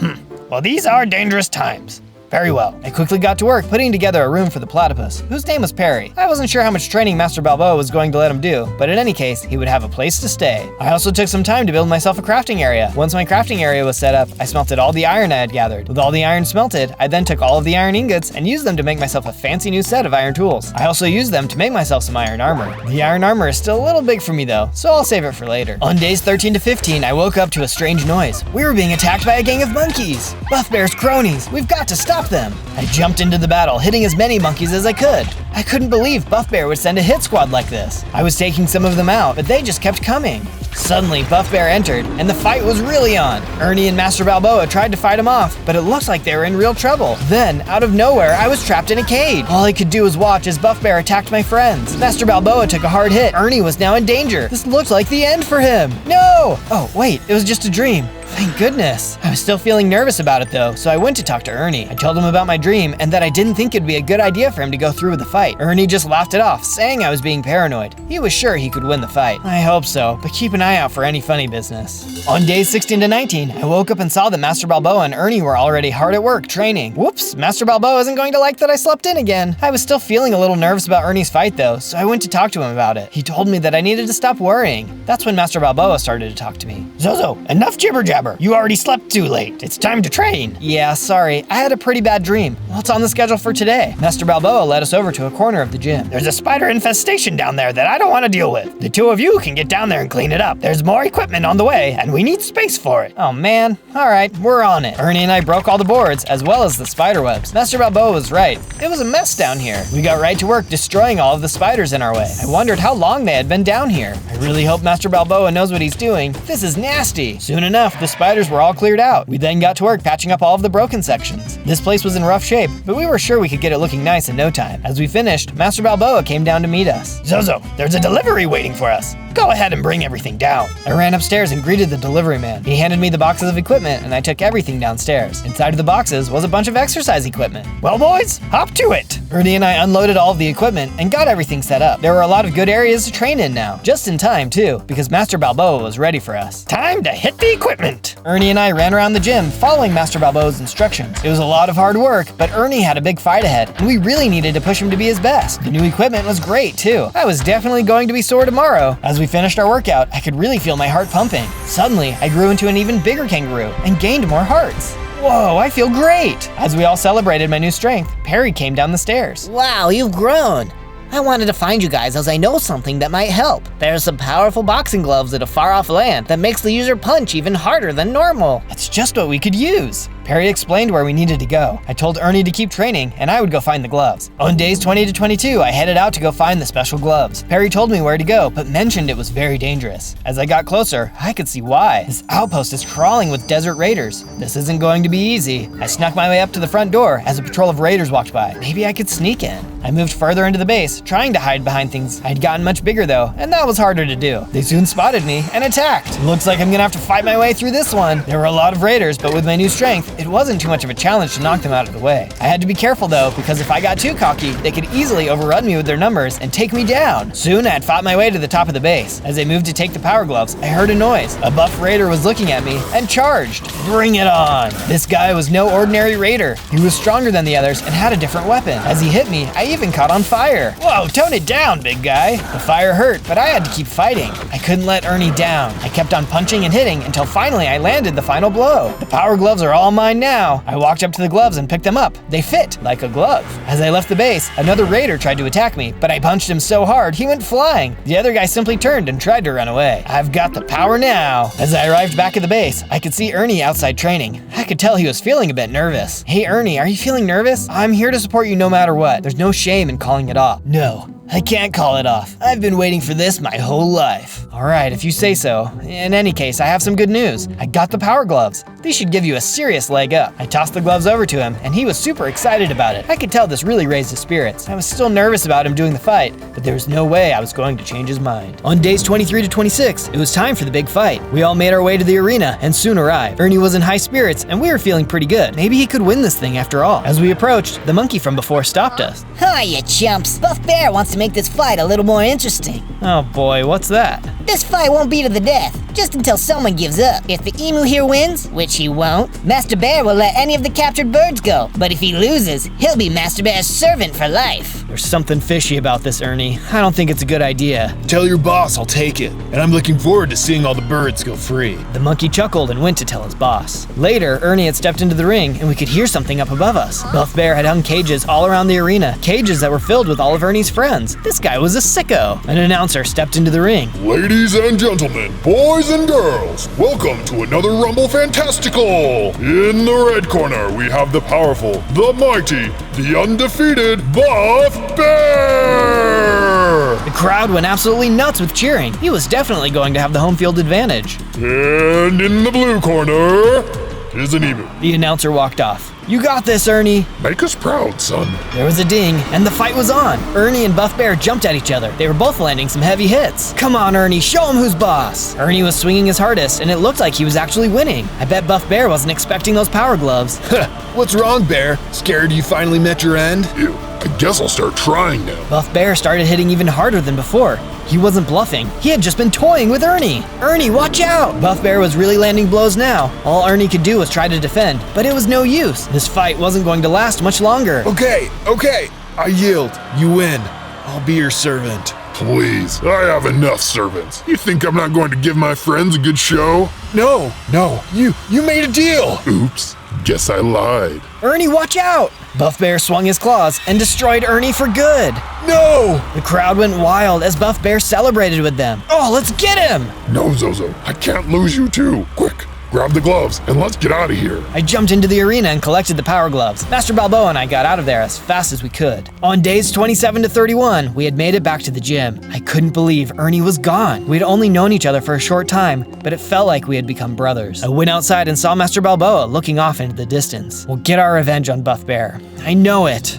Master Balboa sighed. Zozo, it is impossible. I can't keep letting this cycle repeat itself. Ernie said the same thing to me when our last student was defeated, and that student said the same thing when we lost the one before.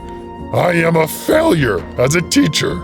I should just close up the gym and be done. No, you can't do that. I've learned so much from you, and I know I have much more to learn. If you're gone, it will be like I've lost everyone. Master Balboa thought about it for a moment. Fine, we can continue, but you must promise you won't challenge that bear. Training is for the strengthening of the self, not the domination of others. I smiled. He was back to himself. I promised to train for my own betterment, not for the destruction of others. I meant what I said, but there was something inside of me that was telling me I needed to avenge Ernie. I didn't feel like I needed to mention that to Master Balboa, though, so I changed the subject. I think we should do something to honor Ernie, and I know just what to do. Using some of the supplies from the gym, I got to work building a statue. I had a special idea in mind, and I think you'll like it when I'm done.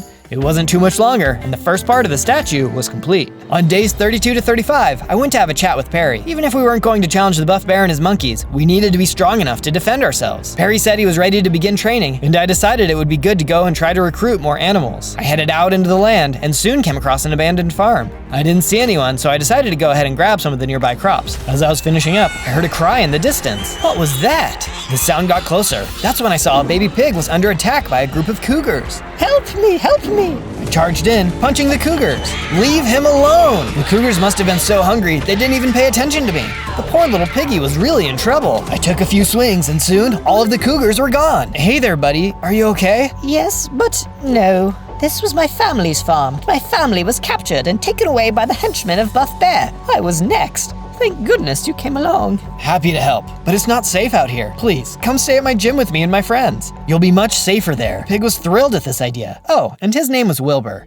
On days 36 to 39, Wilbur and I had arrived back at the base. I brought him inside and introduced him to Perry, who was hard at work training on a dummy. Perry, I'd like you to meet Wilbur. He's going to be staying with us, and I thought he'd make for a great training partner. Perry and Wilbur started chatting and hit it off right away. Then they ran off to go do some training. While they were doing that, I decided to go outside and work on the farm. Using the crops I had collected, I planted everything to give us a nice food supply. With the farm set up, I then got right to work, building Wilbur his own room. The poor guy was missing his family, but at least we could give him a home here in the meantime. Once the room was complete, I headed back to the ring to guide Perry and Wilbur in a practice fight. The two of them weren't very strong yet, but we would get them there. Master Balboa came over. And who do we have here? I introduced Wilbur to Master Balboa, who seemed happy to see him there. He didn't seem to be quite as strict as he was when I first arrived. But remember, the things you learn here are for your defense only, not for attacking others. Speaking of which, I have something to share with you, Zozo. What is it? If we are to be prepared for an attack, we must have every advantage available to us. There is a powerful defensive item that you need to find. Master Balboa then explained the direction I needed to go. He wasn't sure of its exact location, but another animal in the area may have heard of it. I set off right away. On days 40 to 43, I was still traveling across the land toward the special item. Off in the distance, I could see a watering hole.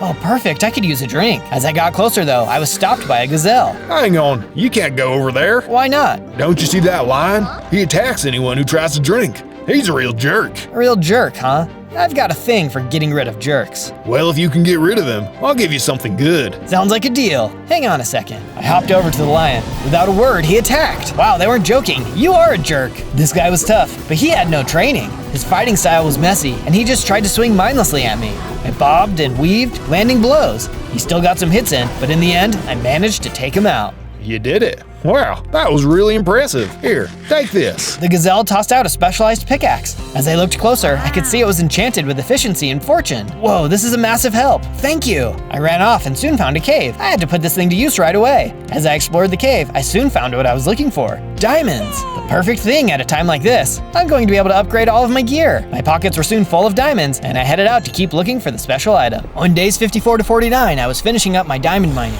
Suddenly, I heard a noise behind me. What the heck is that? A giant two-legged monster was looking at me. It attacked! I had never seen a monster like this before, but it was really powerful. I was starting to get worried because my health was really dropping. It doesn't look like I'm gonna make it. Just then, a colorful warrior came stepping in and finished it off. Whoa, you're super strong. Where did you come from? Technically, I came from 1,000 years ago. Whoa, are you some kind of time traveler? No, not exactly. In my lifetime, I was cursed by some evil witches, and now I can't rest until I've defeated the ancient ghost warrior. Ghost warrior? That sounds spooky. What is that, and where do you find one? Follow me. I took off after the ancient warrior, and we soon arrived at an old temple. As we got closer, I could see there was some kind of magical force field blocking our way in. The ancient warrior explained that in order to bring down the shield, we'd have to defeat 3 nearby ghost shamans. I have come here many times, but I'm not strong enough on my own. If I could get your help, there would be something in it for you too. Inside of this temple is a powerful defensive item that can only be used by the living. That sounds like the item I've been searching for. I'm in. On days 50 to 53, the warrior and I soon saw the fire tower looming in the distance. On top, the fire ghost shaman was waiting. We charged up the tower, fighting blazes along the way. Out of the way, hotheads! The warrior was really impressed with my skills. We soon reached the top. The fire ghost shaman took one look at us, then attacked. We had an intense battle while he set off explosions around us. It was hard to believe that there were 2 more of these guys. With the combined power of the warrior and me though, we managed to finally defeat him. After he disappeared, we noticed that he had dropped a key. Oh, we can use this to unlock the barrier. 2 more to go. Sometime later, we arrived at the ice tower. It was a huge ice spike protruding out of an icy wasteland. It was quite the sight to behold. Let's get to it. This time the tower was covered in skeletal warriors. They were vicious in their attacks, and at times I was scared they were going to knock me off the tower. We got lucky though and managed to make it to the top. Problem was, there was no one there. Where is he? Do you think someone defeated him already? Without warning, some ice in the wall broke and the ice shaman came charging out. Quite the entrance there, sir. The ice shaman put up a big fight. As we battled, he shot ice spikes up from the ground, which were really scary. A hit from those would do some serious damage. We were tough though and managed to take him out. He too dropped a key, which we picked up. Later, we arrived at the final tower, the Storm Tower. It too was an impressive sight, towering over the surrounding land. We didn't have time to be impressed though. We had a key to collect. We charged up the tower, racing to the top. Protecting the tower was a small army of lightning allays. They would shriek as they flew in, trying to hit us. These guys are freaking me out. It took a lot of effort, but at long last, we had almost reached the top. There was just one problem. Looks like we've got some jumping to do. Hopefully we don't fall off. The platforms had been covered in water and were a little slick, but we were doing okay. That's when a small storm cloud opened up and started shooting lightning at us. You can't be serious! We kept hopping across the platforms, doing our best to avoid the lightning strikes, which, as you can imagine, is not the easiest thing to do. Yet somehow we managed to reach the top. There was a burst of lightning, and the storm shaman appeared, floating on a thundercloud. Let's show this prehistoric storm junkie who they're messing with. The shaman started to fight us, shooting lightning as he went. Come on, man, cool it with the lightning. He was quick, but not too quick. We hit him again and again, taking some hits of our own. It was a close battle, but in the end, we were able to come out on top. And there's the last key. We picked it up. It was time to let our warrior rest. On days 54 to 57, we had returned to the temple. The warrior stepped forward and placed the keys in the elemental circle. As he did so, each key floated in place until at long last, the barrier was destroyed. We entered the temple and went up the stairs. As we reached the top, I could see the item floating on a table. The eye of the tiger. That must be it. We ran forward to grab it, but heard a strange noise, stopping in our tracks. What was that? Suddenly, the ground broke and we fell down a long hole. Oof.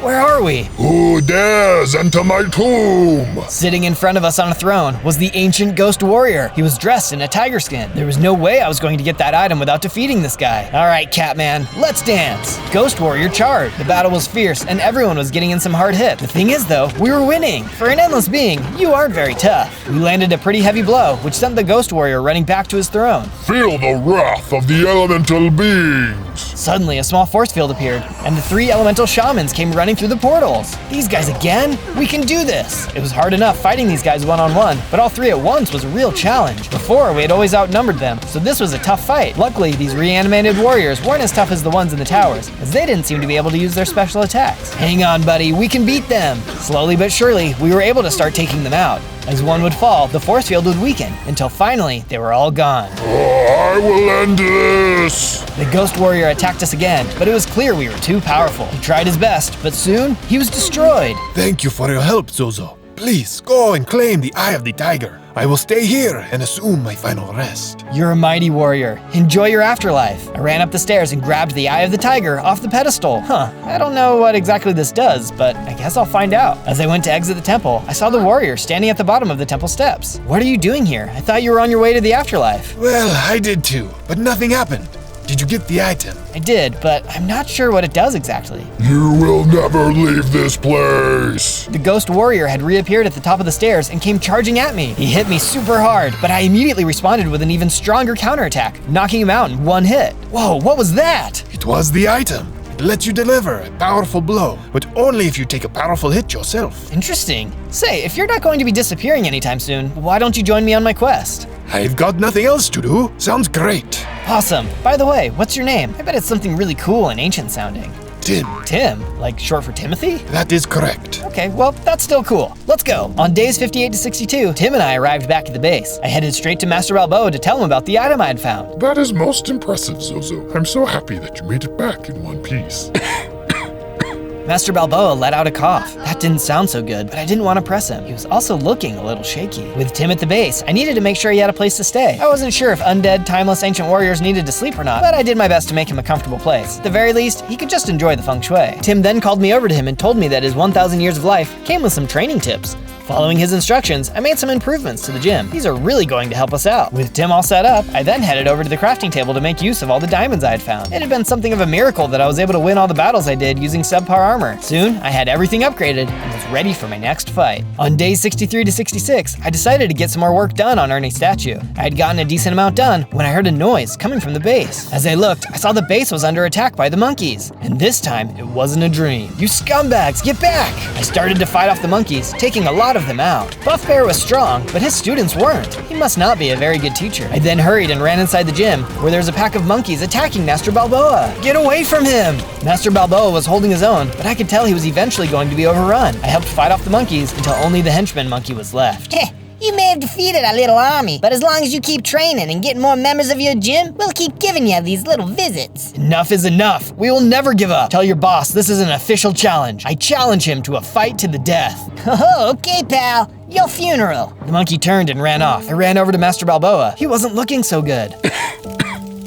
Zozo, why did you do that? You promised me you wouldn't fight him. promised I would only fight out of self-defense. They attacked us. Isn't that what I'm doing? Master Balboa let out a cough. He had been seriously injured. We don't have to worry about that right now. You need to rest up and heal your wounds. I'm sorry. I led him to his bed to rest. Things weren't looking good. On day 67 to 70, I got to work, building a medical area that would have all the things that could help Master Balboa to heal. I hoped he could pull through. When I was done, I went to check on him again, but things were not looking good. Zozo, I don't know how much time I have left, but I need to talk to you about this fight. Master Balboa, it's okay. Save your energy. I know what you're going to say. We don't have to talk about this now. We do, Zozo. I just want you to consider something. You can live your life in peace at this gym, restoring it and training the next generation of protectors. You don't have to throw your life away in the pursuit of revenge. Don't answer me now. Just promise you will think about it. I promised him I would think about it. While I thought about it though, I decided to get to work repairing the gym. The monkeys had caused a lot of damage and we needed to get things back in case they attacked again. Once the repairs were complete, I went around the outside of the gym, putting up a fence. A little extra security could make a big difference in the future. As I was finishing up the fence, Perry came over to talk to me. Hey, I've got some information you might find useful.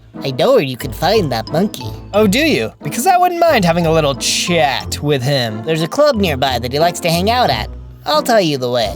Perry explained how to find the club and I set off. If I decided not to fight Buff Bear, at the very least, I was going to take out his monkey. On day 71 to 74, I arrived outside the club Perry had told me about. There were some bouncers standing outside. Out of the way, boys, or I'll move you myself. The bouncers weren't interested in my threats and we started to fight. How bold of them to think they were going to stop me. I was able to knock both of them out pretty quickly. As I stepped into the club, there was a shout and a bunch of monkeys started to swarm me. Bring it on, you tree rats. Where's your leader? I smacked the monkeys left and right, sending them crashing into the tables and chairs. I wasn't in the mood for their sad attempts to take me out. I only had one thing on my mind: revenge. Come on, where is he? I know he's hiding around here. More and more waves of monkeys came running out, but it didn't matter. I tossed them around like stuffed animals and took them out quickly. If they weren't going to show me where the henchman was hiding, I was just going to have to start destroying their club. I ran around the room, busting up the tables and chairs. I ran around, breaking everything I could. If he was going to come to my house and break my stuff, I had no problem going to his and doing the same. Surely this would draw the monkey henchman out. On day 75 to 78, a nearby door opened and the henchman finally revealed himself. Hey, what's the big idea? I thought we told you where you could stick your little kangaroo paws. Did you really think you could come to our gym and not have anything happen in return? You said you wanted to fight Master Bear, not me. Turned out I had some room in my schedule. You and me, alone. Now, let's go! Sure, I can crush you myself. The henchman leapt forward, getting an early hit in, catching me off guard. He was stronger than I was expecting. What's wrong, Happy? Spending too much time hugging trees and drinking tea with your turtle grandpa? How is he, by the way? I hear he's not doing too good. You're about to pay what you did to him. I landed a really hard hit, which I could tell really shook him up. No, not like this. You won't beat me. Suddenly, a bunch of monkey guards came running into the room. You coward, always hiding behind others. You talk tough, but you're weak. If Buff Bear wasn't around to protect you, you'd have disappeared a long time ago. I managed to knock out the crowd of monkeys. The monkey henchman looked around, then took off running up a flight of stairs to the roof of the club. I chased him to the top. What are you so afraid of? I thought you were going to crush me. What are you doing at that turtle gym? How did you become so strong? It's called training. Maybe you should have tried it instead of running your mouth. The monkey henchman was cornered at the edge of the roof. Hey, come on now. I just wanted to rough that old turtle up a bit, you know? It's not a big deal. We're not so different, you know? We're both strong-willed. So what do you say? Let's call it a draw and I'll get Buff Bear to call the fight off.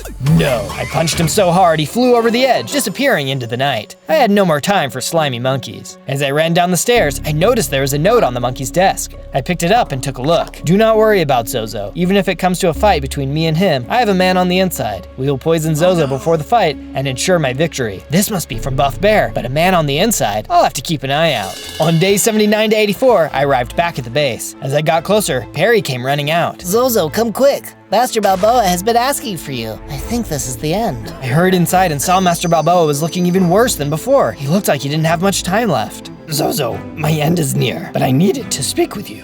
I'm sorry, Master Balboa. I've been rash. I know I need to call off the fight. If that is your final wish, I will honor it. And finally, you understand. What do you mean? Zozo, I know you. And while I know you mean that when you say it, your desire for revenge will grow stronger with every attack Buff Bear launches. Even the strongest warrior can't run in two directions at once. Wait, do you mean to say you want me to fight him? I do. I've known this from the moment Ernie stepped into the ring with that bear. It was always your destiny to avenge Ernie and save this gym. But I needed you to understand that you cannot defeat the bear with a heart of rage. You've been preparing me this whole time, and I didn't even realize realize it. Thank you. I'm afraid someone here is trying to sabotage me, though. I found a note from Buff Bear saying so. If a friend is going to cross you, they may have their own reasons why. Be patient and have compassion, so you may learn why. Goodbye, Zozo.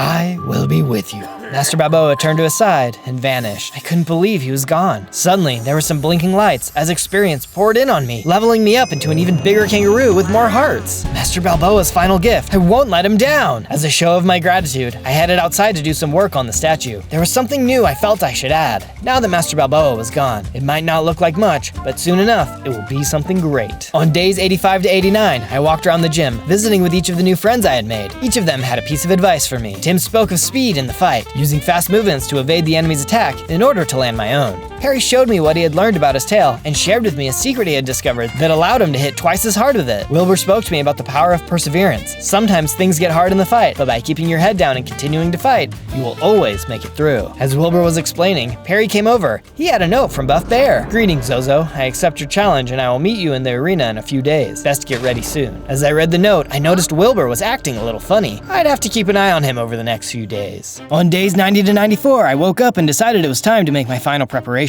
I felt more powered up than ever, but there was still more that needed to be done. There was no way I could let Buff Bear take me out. First things first, I've got to upgrade my armor. The strongest armor comes from netherite, so I needed to head into the nether. I set out to find obsidian. I had ventured deep into a cave where there was lava and was able to collect all the obsidian I needed. Using my newly collected obsidian, I then set up a portal outside and lit it. Going to the nether always makes me nervous, but here we go. I stepped into the portal and the purple haze took me away. Safely in the nether, I got right to work, looking for ancient debris. Unfortunately, this wasn't going to be an easy trip, and I was soon fighting my way through. Out of the way! I fought as hard as I could, and managed to clear a path. I had to hurry though, there was always something hiding around the corner. After plenty of searching, I managed to get all of the ancient debris that I needed. I also grabbed some gold. This will help me make netherite ingots, but I can also use it to finish the statue. Once I had collected everything, I headed back to the portal. On days 95 to 97, I arrived back in the overworld and made my way back to the gym. Using the ancient debris, I was able to smelt it down into netherite scraps. Then using the netherite scraps and gold, I made some netherite ingots. Now I can get truly powered up. I took all of the diamond armor and gear I had collected and upgraded everything to netherite. I had no idea what Buff Bear was going to show up with, so I had to have the best. After that, I headed outside to finish the statue. Using all of the supplies I'd collected, I was finally able to give it the final touches. As I'm sure you figured out by now, it was a trophy of my two friends, Ernie and Master Balboa. As I finished the statue and admired my work, I suddenly had a vision. Zozo, it's me, Ernie. Ernie? I can't believe it. You're back. Well, no, I'm just here, in your head. But I wanted to say thank you for working so hard to avenge me. Yes, Zozo,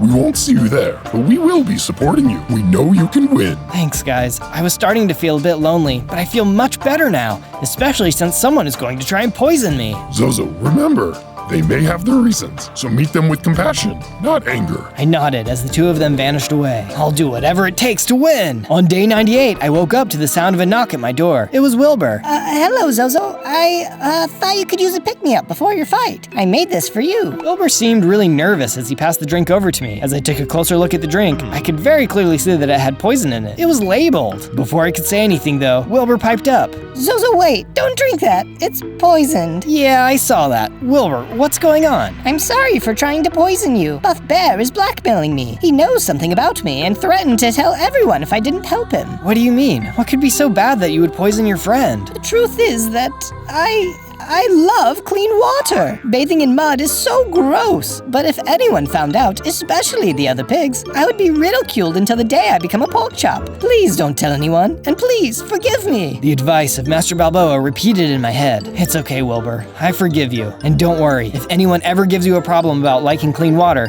you just let me know. I've got two fists that will have a word with them. Thanks, Zozo. You're a good friend. I decided that I would even do him one better and got to work building him his own special hot tub. I wanted him to know that he would never get made fun of here. Once the work was completed, I gathered everyone together for one final chat. They were all so excited for me and began to give me words of encouragement. I didn't know what I had done to have so many great friends. As their encouragement grew, I suddenly started to as well. Out of nowhere, I became a big, buff kangaroo. Let's go kick some Buff Bear butt. And don't forget to hit subscribe. I can't do this without your help. On day 99, we made our way to the arena. The day of the fight had come. As I entered, I could see not much had changed from before. Buff Bear and I stepped into the ring for our introductions. Ladies and gentlemen, boys and girls, welcome to the latest Rumble in the Rotunda! In the red corner, we have the mighty, the majestic, the powerful, the one, the only, Buff Bear! The monkeys in the crowd went wild in admiration. And in the blue corner, a kangaroo. Buff Bear and I were facing each other. He had a sly grin. Hope you're not feeling a little under the weather today. You mean like poisoned? I feel great, actually. Turns out your friend is actually my friend. What? That useless pig. After I beat you, he's dead. Keep dreaming. We got ready for the bell. Buff Bear was going down. As the bell rang, we both leapt into action. I had been preparing for this moment for so long, I just had to win. Even then, he was still incredibly strong. Silly kangaroo. You've wasted your time at that old decrepit gym. You should be putting your talents to use as my servant. I'll never be your servant, and you're going to pay for what you've done to Ernie and to Master Balboa. We continued to exchange blows as the monkeys around us were going crazy. I had to be careful. One slip up, and he was going to be able to knock me out. I felt like I was winning and was getting some good hits in. Looks like your time is coming to an end. Guess I'll stop playing around then. Oh no, it was his fight with Ernie all over again. I was in trouble. He started to really hit me, and my health was really starting to drop. Just then, I heard a voice in my head. Master Balboa. Focus, Zozo, and use the eye of the tiger. Of course, the best offense was a good defense. I lowered my guard, letting myself take the full impact of Buff Bear's hit. As I did so, the eye of the tiger let me absorb the blow, sending Buff Bear out of the ring and into the afterlife. I did it! The monkeys were stunned. They couldn't believe it, but I could. Justice had been served. On day 100, I was back at the gym, right where I belonged. With Buff Bear defeated, we could train and grow in peace. The world had become just a little bit safer, but we had to be ready, always. On day 1, I spawned in as a zebra. Wow, I'm so little and I only have 3 hearts. I need to be extra careful. I looked around and saw some antelope. Then I heard someone calling me. Zozo, you're here. We love you so much. I turned and saw 2 zebras running over to me. These must be my parents. They nuzzled me with their noses. Oh, I love you guys too. Then out of nowhere, a savannah jeep sped by. A human dressed like a hunter jumped out and started capturing the animals. Run, Zozo. My parents leaped in front of me so I could have a chance to escape. I ran away and hid behind some rocks. I watched helplessly as the hunter caught my parents and put them in the back of his Jeep. I was too little to do anything and I felt really sad. I barely had any time with my parents and now they're gone. I couldn't just wait around though. It was getting dark and I needed a safe place to stay for the night. I dug a little hole for myself behind the rocks and went to sleep. On day 2, I woke up confused. I was in a hole all alone. Then I remembered my parents and I felt sad again. I climbed out of the hole only to be attacked by some snakes. Oh no! I didn't have any weapons, so I had to dodge and run away. They chased after me, but I started to cross a river and they stopped. Phew, that was close. The water was really strong, but I finally managed to get to the other side. I really need to make some weapons for myself, otherwise I'll be snake food. I went to work gathering some materials to make myself tools. Once I had collected plenty of stone, I put up a crafting table and used it to make a full set of stone tools. It wasn't much, but it made me feel a little bit better. This'll just have to do for now. I figured I shouldn't cross the river again, so I found a spot near a tree and made myself a little shelter for the night. It's okay, Mom and Dad. I'll find you. I promise. And with that, I fell asleep.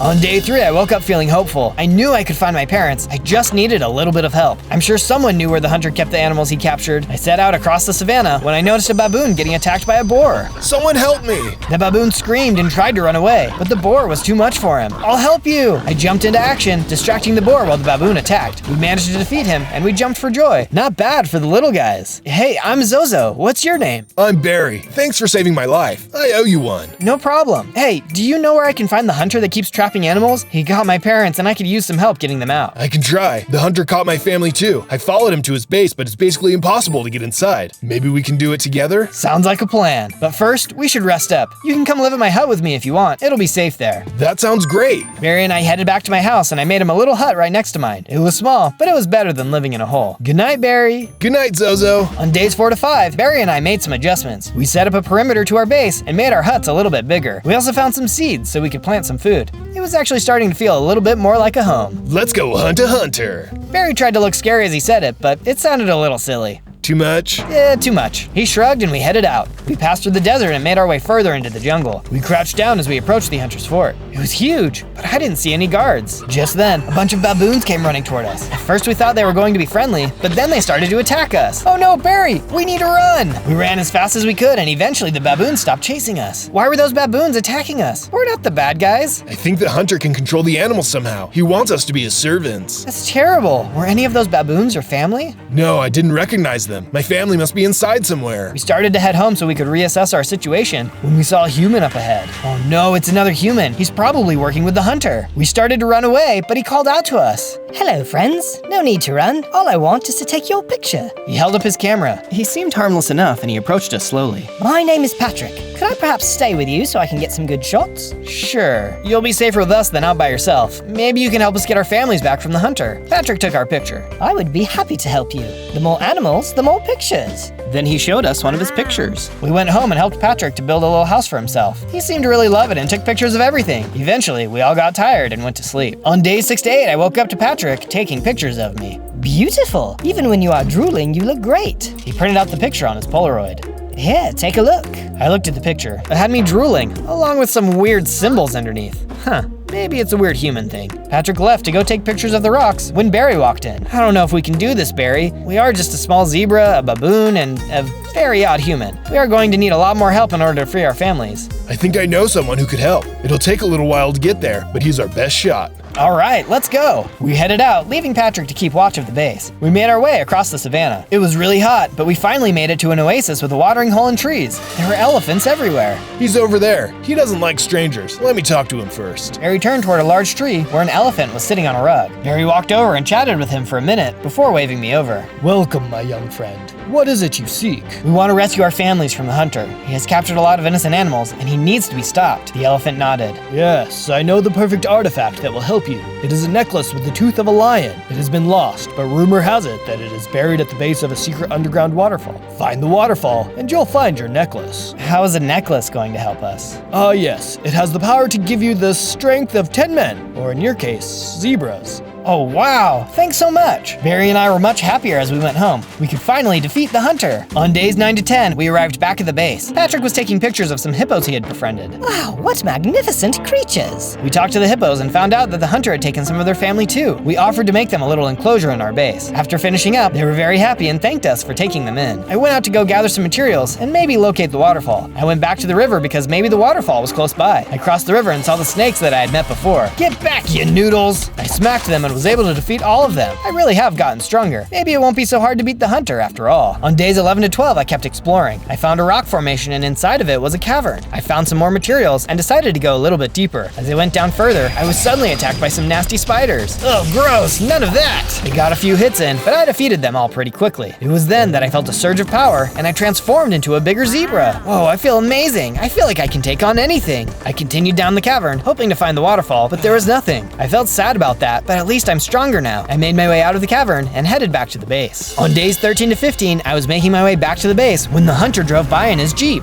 I'll be back for you, Zozo, right after I collect your little friends. I was so confused. How did he know my name? What did he mean about my friends? He drove away really fast and I tried to catch up, but it was hopeless. By the time I got back to the base, I realized what the hunter meant. All of my friends were gone. He must have captured all of them, but how did he get in? I looked around and found Patrick's camera on the ground. The last picture he took was of the hunter shaking hands with Barry. Traitor! Barry sold us out! I was so tired from my journey that I barely made it to my bed before I fell asleep. On days 16 to 19, I woke up discouraged. I figured I needed to move my base, so I went about collecting some stuff. I was looking around the hippo enclosure when I noticed Patrick hiding behind a rock. Patrick, you're okay. Yes, I'm fine. I'm just so grateful that I was able to hide before that awful hunter took everyone away. I can't believe Barry made a deal with him. I know, it's crazy. But hey, I found your camera. I thought you might want it back. Patrick was so happy, he took a bunch of pictures of me. Then we went to scout out a new spot for our base. We worked on clearing out an area near some trees and started to build from the ground up. I built everything I thought we could need and even a little bit of extra just to keep us safe. I sure hoped no one would attack us because it was a lot of hard work. Soon, everything was complete. Patrick, we need to do all that we can to protect the animals on the savannah. I think we should build some sort of statue that will help them know that they can come here for refuge. I think that's a great idea, Zozo. We started to gather some supplies and built the base of the statue. Can you tell what it might be? On days 20 to 22, Patrick and I went looking for the underground waterfall that the elephant had told us about. We followed the river up a little ways before running into a pack of lions. We didn't know if they were friendly or not, so we approached slowly. Hello, hello. Have you seen any underground waterfalls anywhere? The lions seemed nice enough, but they were looking confused. Waterfall? Why are you looking for a waterfall? We were told by a wise elephant that we could find a special necklace buried at the base of the underground waterfall. It's actually a lion's tooth. The lions looked even more confused. There is no such thing. If anyone would know, it would be us. Now it was my turn to be confused. Then I realized it was the elephant that told me about the necklace. An elephant that Barry knew. It must have been all made up.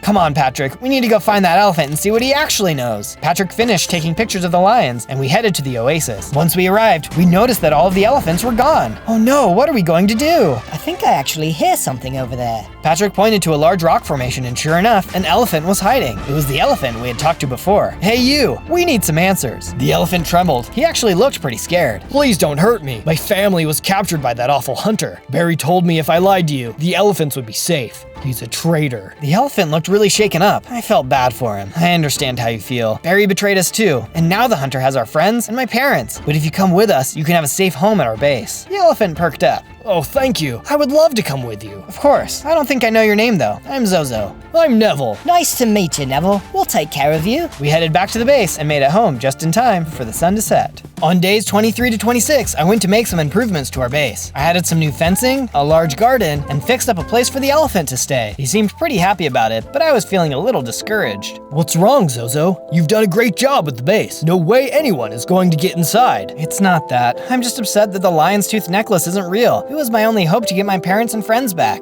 I'm sorry you feel that way, Zozo, but guess what? The necklace is real. What? Then you didn't lie to us. We still have a chance to save my family. Well, it is real. It's just not a lion's tooth necklace. It's a special totem. It has the ability to turn you invisible, but it only works on those with pure intentions. That's perfect. It's going to be easy now. I guess I should also mention, the totem is guarded by a crocodile. Nobody can get past him. Between the three of us, I'm sure we can get the totem. Using the materials I had on hand, I made some weapons and armor for the whole team. Then I went ahead and passed them out to everyone. We were ready to fight. We locked the base up and headed out towards the river. On days 27 to 31, Patrick, Neville, and I went looking for the crocodile. We passed a group of hogs on the way, and they tried to attack Patrick. Hey, I only wanted a picture. He tried to run away, but they kept getting hits on him. Neville and I charged at them, and after a minute, we defeated all of them. Great job, Neville. No way is the crocodile going to get us. We started to head out when we noticed Patrick wasn't following. He was looking down at his feet. Hey, are you okay, Patrick? I just feel pretty sad. All I've done is hide or run away. I couldn't even save any of our friends earlier, and it just makes me feel useless. You're not useless, Patrick. You're a friend, and you've helped more than you know. We all have different strengths. Just use your strengths. Patrick seemed cheered up by this and nodded his head. Thanks, Zozo. You really are a good friend. Patrick hugged me, and then Neville hugged us. It was a little squished, but it was a nice little moment. Neville even managed to take a selfie with Patrick's camera. Nice! We kept trekking through the savannah, all feeling a little bit better about ourselves. On days 32 to 35, we finally reached a watering hole. This is the watering hole, but I don't see the crocodile. I looked around, and sure enough, it looked empty. Maybe he went to go hunt somewhere else. When all of a sudden, there was a commotion. I felt something try to grab me, and I ran out as fast as I could. Whoa, that was close. It was the crocodile, all right. He was just super stealthy. How dare you disturb me? Can't you see I'm resting? We didn't mean to disturb you. We just want the totem you're guarding. And why would I give it to you? There was a hunter driving through the savannah, capturing innocent animals. He's captured our family and friends. We only want the totem so we can defeat him. How do I know you deserve it? You could just be lying to me. Well, if I didn't deserve it, then it wouldn't work anyway, right? The crocodile paused. I suppose that is true, but I can't just let you take it. You have to earn it. Bring me the golden apples off of the tree on that hill, then you can have the totem. The crocodile pointed toward the hill. On top was a small tree. All right, we'll do it for you. Not all of you, only you, little zebra. Prove to me that you are worthy. I wasn't sure I could do it myself, but I had to try. A lot of animals were counting on me. Okay, I'll go. I headed up the hill to retrieve the golden apples. On days 36 to 39, I made my way up the hill. But it wasn't just a hill, it was a mountain. Wow, this is a lot taller than I thought. I finally made it to the top and saw the apple tree. Whoa, that tree is bigger than I thought too. How was I going to reach all those apples? Just then, a monkey with a fancy robe appeared right in front of me. Hello, traveler. Come to retrieve some apples, yes? Yes, the crocodile down the mountain needs them. Ah, yes. It's been a while since he has sent someone up here to retrieve some. The last wasn't so lucky. What the heck does that mean? I shall present a scenario to you, and then you must answer a question. Answer correctly, and the apples are yours. Answer incorrectly, and you will die. Wait, die? Are you serious? Here is the scenario. Two monkeys are traveling together down the bank of the river when they see a banana lying on the ground. It seems to be a normal banana. They look across the river and see a tree. In the tree is a third monkey. He seems to be gathering bananas. One of the traveling monkeys says to his friend that they should take the banana on the ground, since the monkey in the tree is already harvesting bananas. How should the friend respond? I thought about it for a moment. They shouldn't take the banana. It's not theirs to take. The monkey nodded and smiled. You are correct, young zebra. In fact, if they had taken the banana, they would have taken the only good banana, since the ones being gathered were indeed rotten. They would have taken the only banana that the third monkey could have found for days. He would have starved if he didn't have that banana. These are yours for the taking. Wow, thank you. Stay true to yourself and remember what is most important. I thanked him again and he disappeared, along with the tree. Whoa, where did they go? I didn't know, but I didn't want the apples to disappear too. I hurried to collect them before heading down the mountain. On days 40 to 43, I arrived at the base of the mountain. My friends had set up a little camp next to the watering hole. I went over to the watering hole where the crocodile was barely visible. I retrieved the golden apples, just like you asked. You've done well. The crocodile submerged for a moment before returning with a rock in his mouth. Use it well, young zebra. You have earned it. On the outside of the rock were those strange symbols, just like the ones in the picture Patrick took of me. Maybe it wasn't just a human thing after all. I twisted open the rock and saw the totem. There it is. I better hurry back to the camp. As I arrived back at the camp, Patrick tried to take a picture of me, but I immediately activated the totem and turned invisible. Whoa, Zozo, where did you go? He took a picture of nothing because I was gone. I walked behind him and then deactivated the totem. I'm right here, Patrick. Wow, that's amazing. That hunter doesn't stand a chance. On days 44 to 49, we traveled back to the base. Patrick and Neville went to the river while I went to look for some food. We had been walking a long time and needed a rest. We even found some nearby plants we could eat. All of a sudden, a horde of boars came out from behind the plants. Oh, sorry, are these your plants? Without a moment's hesitation, they started to attack me. Hey, I just wanted some food. You don't need to hurt me. I managed to dodge and defeat all of them by myself. Just then, I felt a surge of power and I leveled up into an adult zebra. Wow, I'm a lot bigger now. I noticed that I had more hearts too. I felt like I was the strongest zebra in the world. Taking down that hunter was going to be super easy. I went back to my friends and we talked about our plans. I think we should continue to build our statue once we get back and then gather some supplies for better weapons. That's a great idea, Zozo. You can teach me to fight better so I can help you. Yeah, we'd love to help with the statue. We need as many animals as possible to know that they have a safe place to stay. I agreed and we headed the rest of the way back to the base. On days 50 to 53, we arrived at the base. Using more of our supplies, Patrick, Neville, and I got to work on the next part of the statue. It was really starting to come along. Can you guess what it is now? It was looking really good, so we took a break and tried to work on our base. We set up some new enclosures just in case we had more animals come by. We felt really good about our progress when we heard a knock at the door. I looked outside and there were a bunch of lions. Hey, you're the lions we met earlier. Yes, hello. We saw your statue and wanted to know if we could stay here. Some of our friends were taken by the hunter, and we have nowhere else to go. Could we stay here with you? Of course. We opened the door and the lions sauntered in. We showed them one of the enclosures we built and they loved it. They immediately made themselves at home. Thank you so much. We would love to give you a gift as a token of our appreciation. One of the lions gave me some diamonds and gold as a present. Wow, this is incredible. Thank you so much. I immediately began working with the diamonds at my crafting table and made myself some better armor. Wow, this is amazing. That night, we all gathered around the campfire and had a fun time. Patrick even tried to juggle for us. It was a good way to end the night. On days 54 to 57, I woke up to someone screaming. I raced out of my house to find animals running around like crazy. I noticed that the base's front door was open and there were hyenas running around. Oh no, we've got to get them out of here. The lions and I were able to defeat some of them and drive the rest of them away. Phew, that was close. But how did they get in? One of the lions stepped forward, his head hung low. I am so sorry, Zozo. I went out during the night to do some hunting and I must have forgotten to close the door all the way when I came back in. You can kick me out if you want to. I deserve it. He looked so upset, but I knew it was an accident. It's okay. Nobody got hurt and nothing was taken, so we are okay. He seemed relieved and we all headed back to our houses. When I walked inside, it looked like one of my chests had been opened. I ran over and I realized my totem of invisibility was gone. Oh no! Neville heard me from outside and peeked in. Is everything okay, Zozo? No, my totem is gone. Those hyenas must have taken it. Oh no, we need to get it back, and fast. We told Patrick what had happened, and he agreed to come with us to find the hyenas. I think I might even know where they live. I saw them once near a cavern, and I tried to take a picture, but they tried to eat me, so I ran away. That's awesome, Patrick. Not the almost getting eaten part, the knowing where to go part. He nodded and smiled. I know. I talked to the lions before we left and told them to let in any other animals that needed help. They agreed, and we headed toward the cavern to retrieve my totem. On days 58 to 62, we traveled toward the cavern that Patrick told us about. We ran into some Dagoos on the way and told them to go to our base if they wanted a safe place to stay. They happily agreed. We also ran into some ostriches and some frogs. We extended the same invite to them as the other animals, and they accepted. Wow, I hope we have enough space for everybody. The whole savannah wouldn't be able to fit in our base, but we could sure try. We kept traveling and gathered some food and seeds as we went. We were going to have a lot more mouths to feed when we got back. We finally arrived at the cavern, but it looked empty. Are you sure this is the right place, Patrick?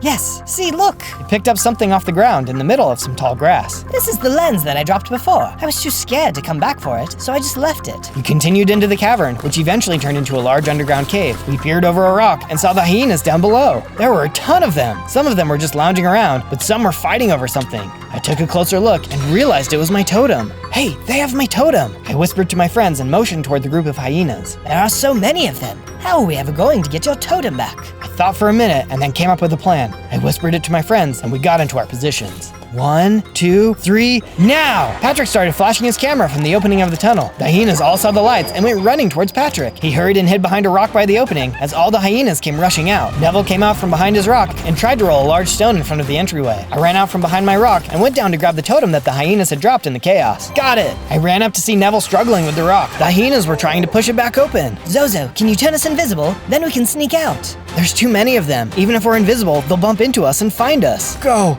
and defeat the hunter, Zozo. Make sure all the animals are safe. Neville, what are you saying? Don't do it! Neville then pushed the rock out of the way and ran outside. No, Neville! Neville ran outside as the hyenas chased him, getting hits in. There was no way he was going to survive. I hurried and had Patrick climb on my back, and then I activated the totem. We both disappeared, and we ran. We watched as Neville was defeated. We had to get out of there. We had no choice but to leave. On day 63 to 66, we arrived back at the base. Patrick and I were very sad that Neville was gone, but we were going to make sure his sacrifice wasn't in vain. I had my totem, and there was no way I was going to let anyone steal it again. I made an even better safe and hid that in a secret spot in my room. Nobody would ever find it here. We helped all the animals in their new homes and planted some more food in the garden. We went to work on the statue, but noticed it was already finished. Who finished the statue?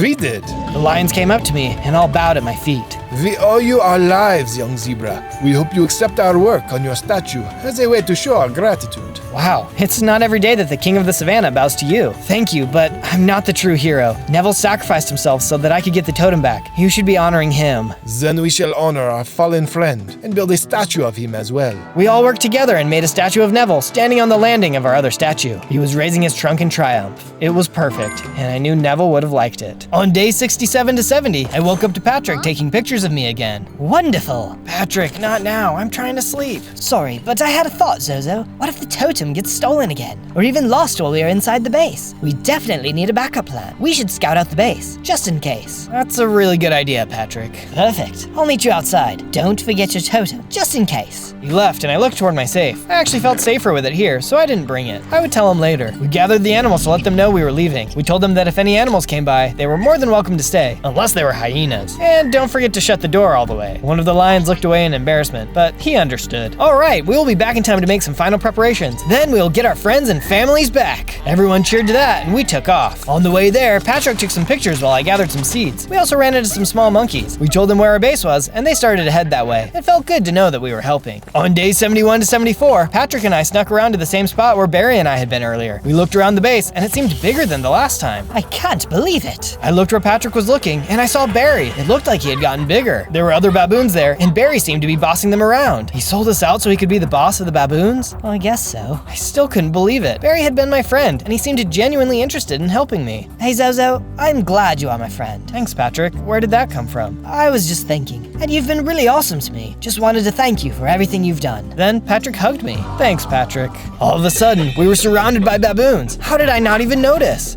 Right on time. I looked and I saw Barry looking down at us. We don't want to fight you, Barry. Well, that's funny, because I do want to fight you. Barry swung his arm and smacked Patrick. No, stop it. As soon as you give me the totem. What? The lion's tooth necklace? It doesn't exist. You know that. No, Zozo. The totem of invisibility that you got. What? How did you find out about that? I have friends on the inside. All of a sudden, Patrick got up and walked over to Barry. No, Patrick, you're working for him? Why? I had to, Zozo. After our base was attacked the first time, Barry told me to keep my eye on you. He threatened to hurt you if I didn't help him. The hunter wanted more animals, and they told me to gather them all in a safe place so they could collect them later. How have you even been talking? I've been sneaking out at night. I told them about the totem a few days ago. The lions thought they had left the door open, but it was me. It's all my fault. Neville is gone. Patrick hung his head down low. He looked so sad. Barry hit Patrick again. Enough, you. Now, Zozo, give me what I want, and maybe I won't hurt Patrick again. I don't have the totem with me. What? Why didn't you bring it? I thought it'd be safer at the base. Why do you need it anyway, Barry? Why do you think? The hunter will be able to turn invisible and trap any animal he pleases, and I'll be its right-hand man, or baboon, king of the monkeys. It won't even work for you, Barry. It only works for the pure of heart. I had to earn it. So you say. I think you just think you're better than me. He hit Patrick again. Stop it. I'll take you to our base. That's just what I wanted to hear. Move it. On day 75 to 78, we slowly traveled back to the base. Patrick and I were bound and dragged behind the other baboons. I wondered why they even agreed to help Barry. I tried to talk to one of them. Psst, hey, we can get you out of here and you can live with us. You'll be safe there. The monkey looked at me sadly. We'll never be safe, not with the hunter and Barry around. It isn't the worst, actually. The hunter gives us food and a place to sleep, but we are basically his servants. We can't leave because they'll just find us again. I felt really bad for the monkey, but we couldn't give up now. We can defeat them. If you help us escape, we can all work together. The monkey thought about it for a second, but then Barry started yelling. Hey, no talking to the prisoners. He hit the sad monkey, who immediately ran up ahead, pulling me along. Well, at least I tried. We soon stopped at a water pond to rest. I walked over to Patrick. He wouldn't even look at me. Patrick, I know why you did all of this, and I don't hate you. He looked at me. Really? Yeah, you were just trying to protect me, but I'm not giving up. We will defeat Barry and the hunter if it's the last thing I do. Patrick looked back down at his feet and sighed. I don't know, Zozo. We're all kind of in a sticky situation. I think maybe we can get the baboons on our side. All of a sudden, Barry hit me. No talking, prisoner. Keep moving. I tried to formulate a plan the rest of the way. At this point, we just had to hope for a miracle. On day 79 to 84, we were getting closer to the base. Suddenly, Barry stopped. Bring Zozo forward. The sad baboon brought me closer to Barry, still keeping me bound. Zozo, you will go in and retrieve the totem. You will then tell all the animals to gather outside for a meeting. You won't tell them about us, or I will destroy Patrick. I'll do it. Just don't hurt him again. I made my way to the base and went inside. A few animals greeted me and I quickly said hello, then walked away. I went to my house and opened the safe. The totem was still inside. I grabbed it and went back to the middle of the base. Everyone, I need your attention. Patrick and I have an important announcement to make, but we need you to come outside to see. The animals all gathered together and we started to go outside. I felt so bad, but I hoped that maybe we could defeat the baboons and Barry together. As we walked out, I didn't see anyone. Where did they go? Then the baboons and Barry jumped down from the trees. They ambushed us and my friends started to panic. Zozo! It's okay, I'll handle this. I was just about to attack one of the baboons when all of a sudden they surrounded Barry. Wait, what? What are you doing, you fools? Capture them! Stay down! It was the baboon that I had talked to. I guess he had gotten the other baboons to agree to fight. Hey, you're helping us. We want our freedom back, and you seem like a capable guy. We'll help you. Perfect. Wait, where's Patrick? I heard Barry laugh. It's too late for your friend, Zozo. He's gone. No! I ran further into the trees. I looked around and I finally found Patrick. He was sitting up against a rock. He didn't look good at all. Hey, buddy, did we win? This one, yeah, but we still need you for another fight. Patrick laughed weakly.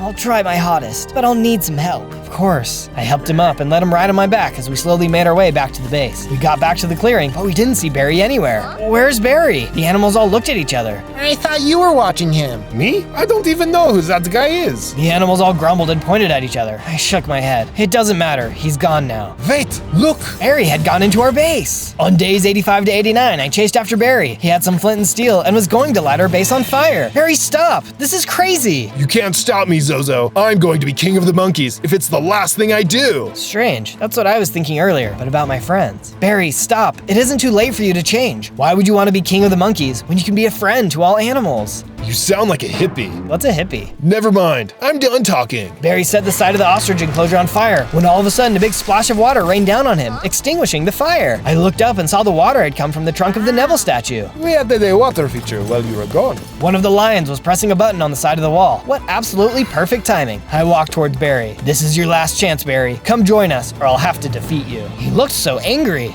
No, I will be king of the monkeys. I will.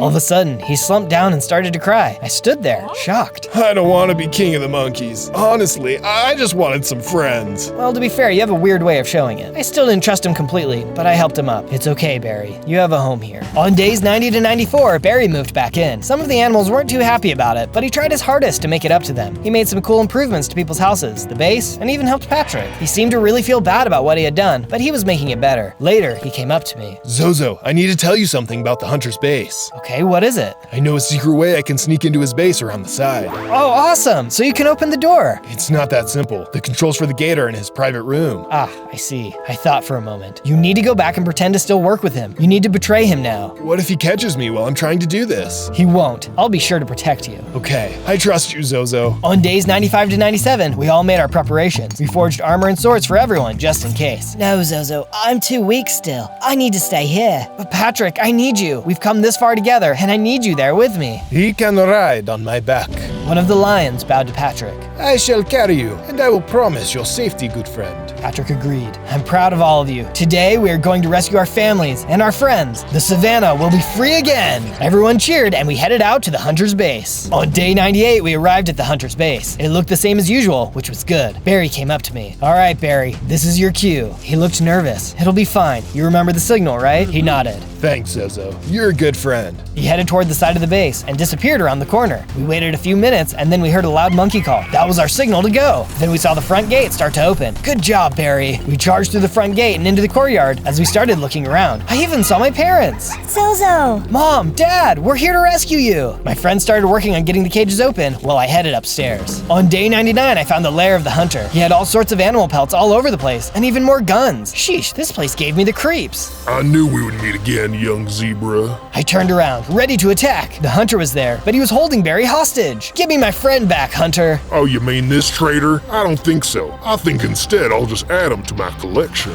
He waved his gun around the room full of pelts. No! I activated the totem and disappeared. I knocked the hunter away from Barry and told him to run. Then I charged the hunter. He blindly shot around the room, but he had no idea where I was. Barry wasn't so lucky though, and got hit as he made his escape.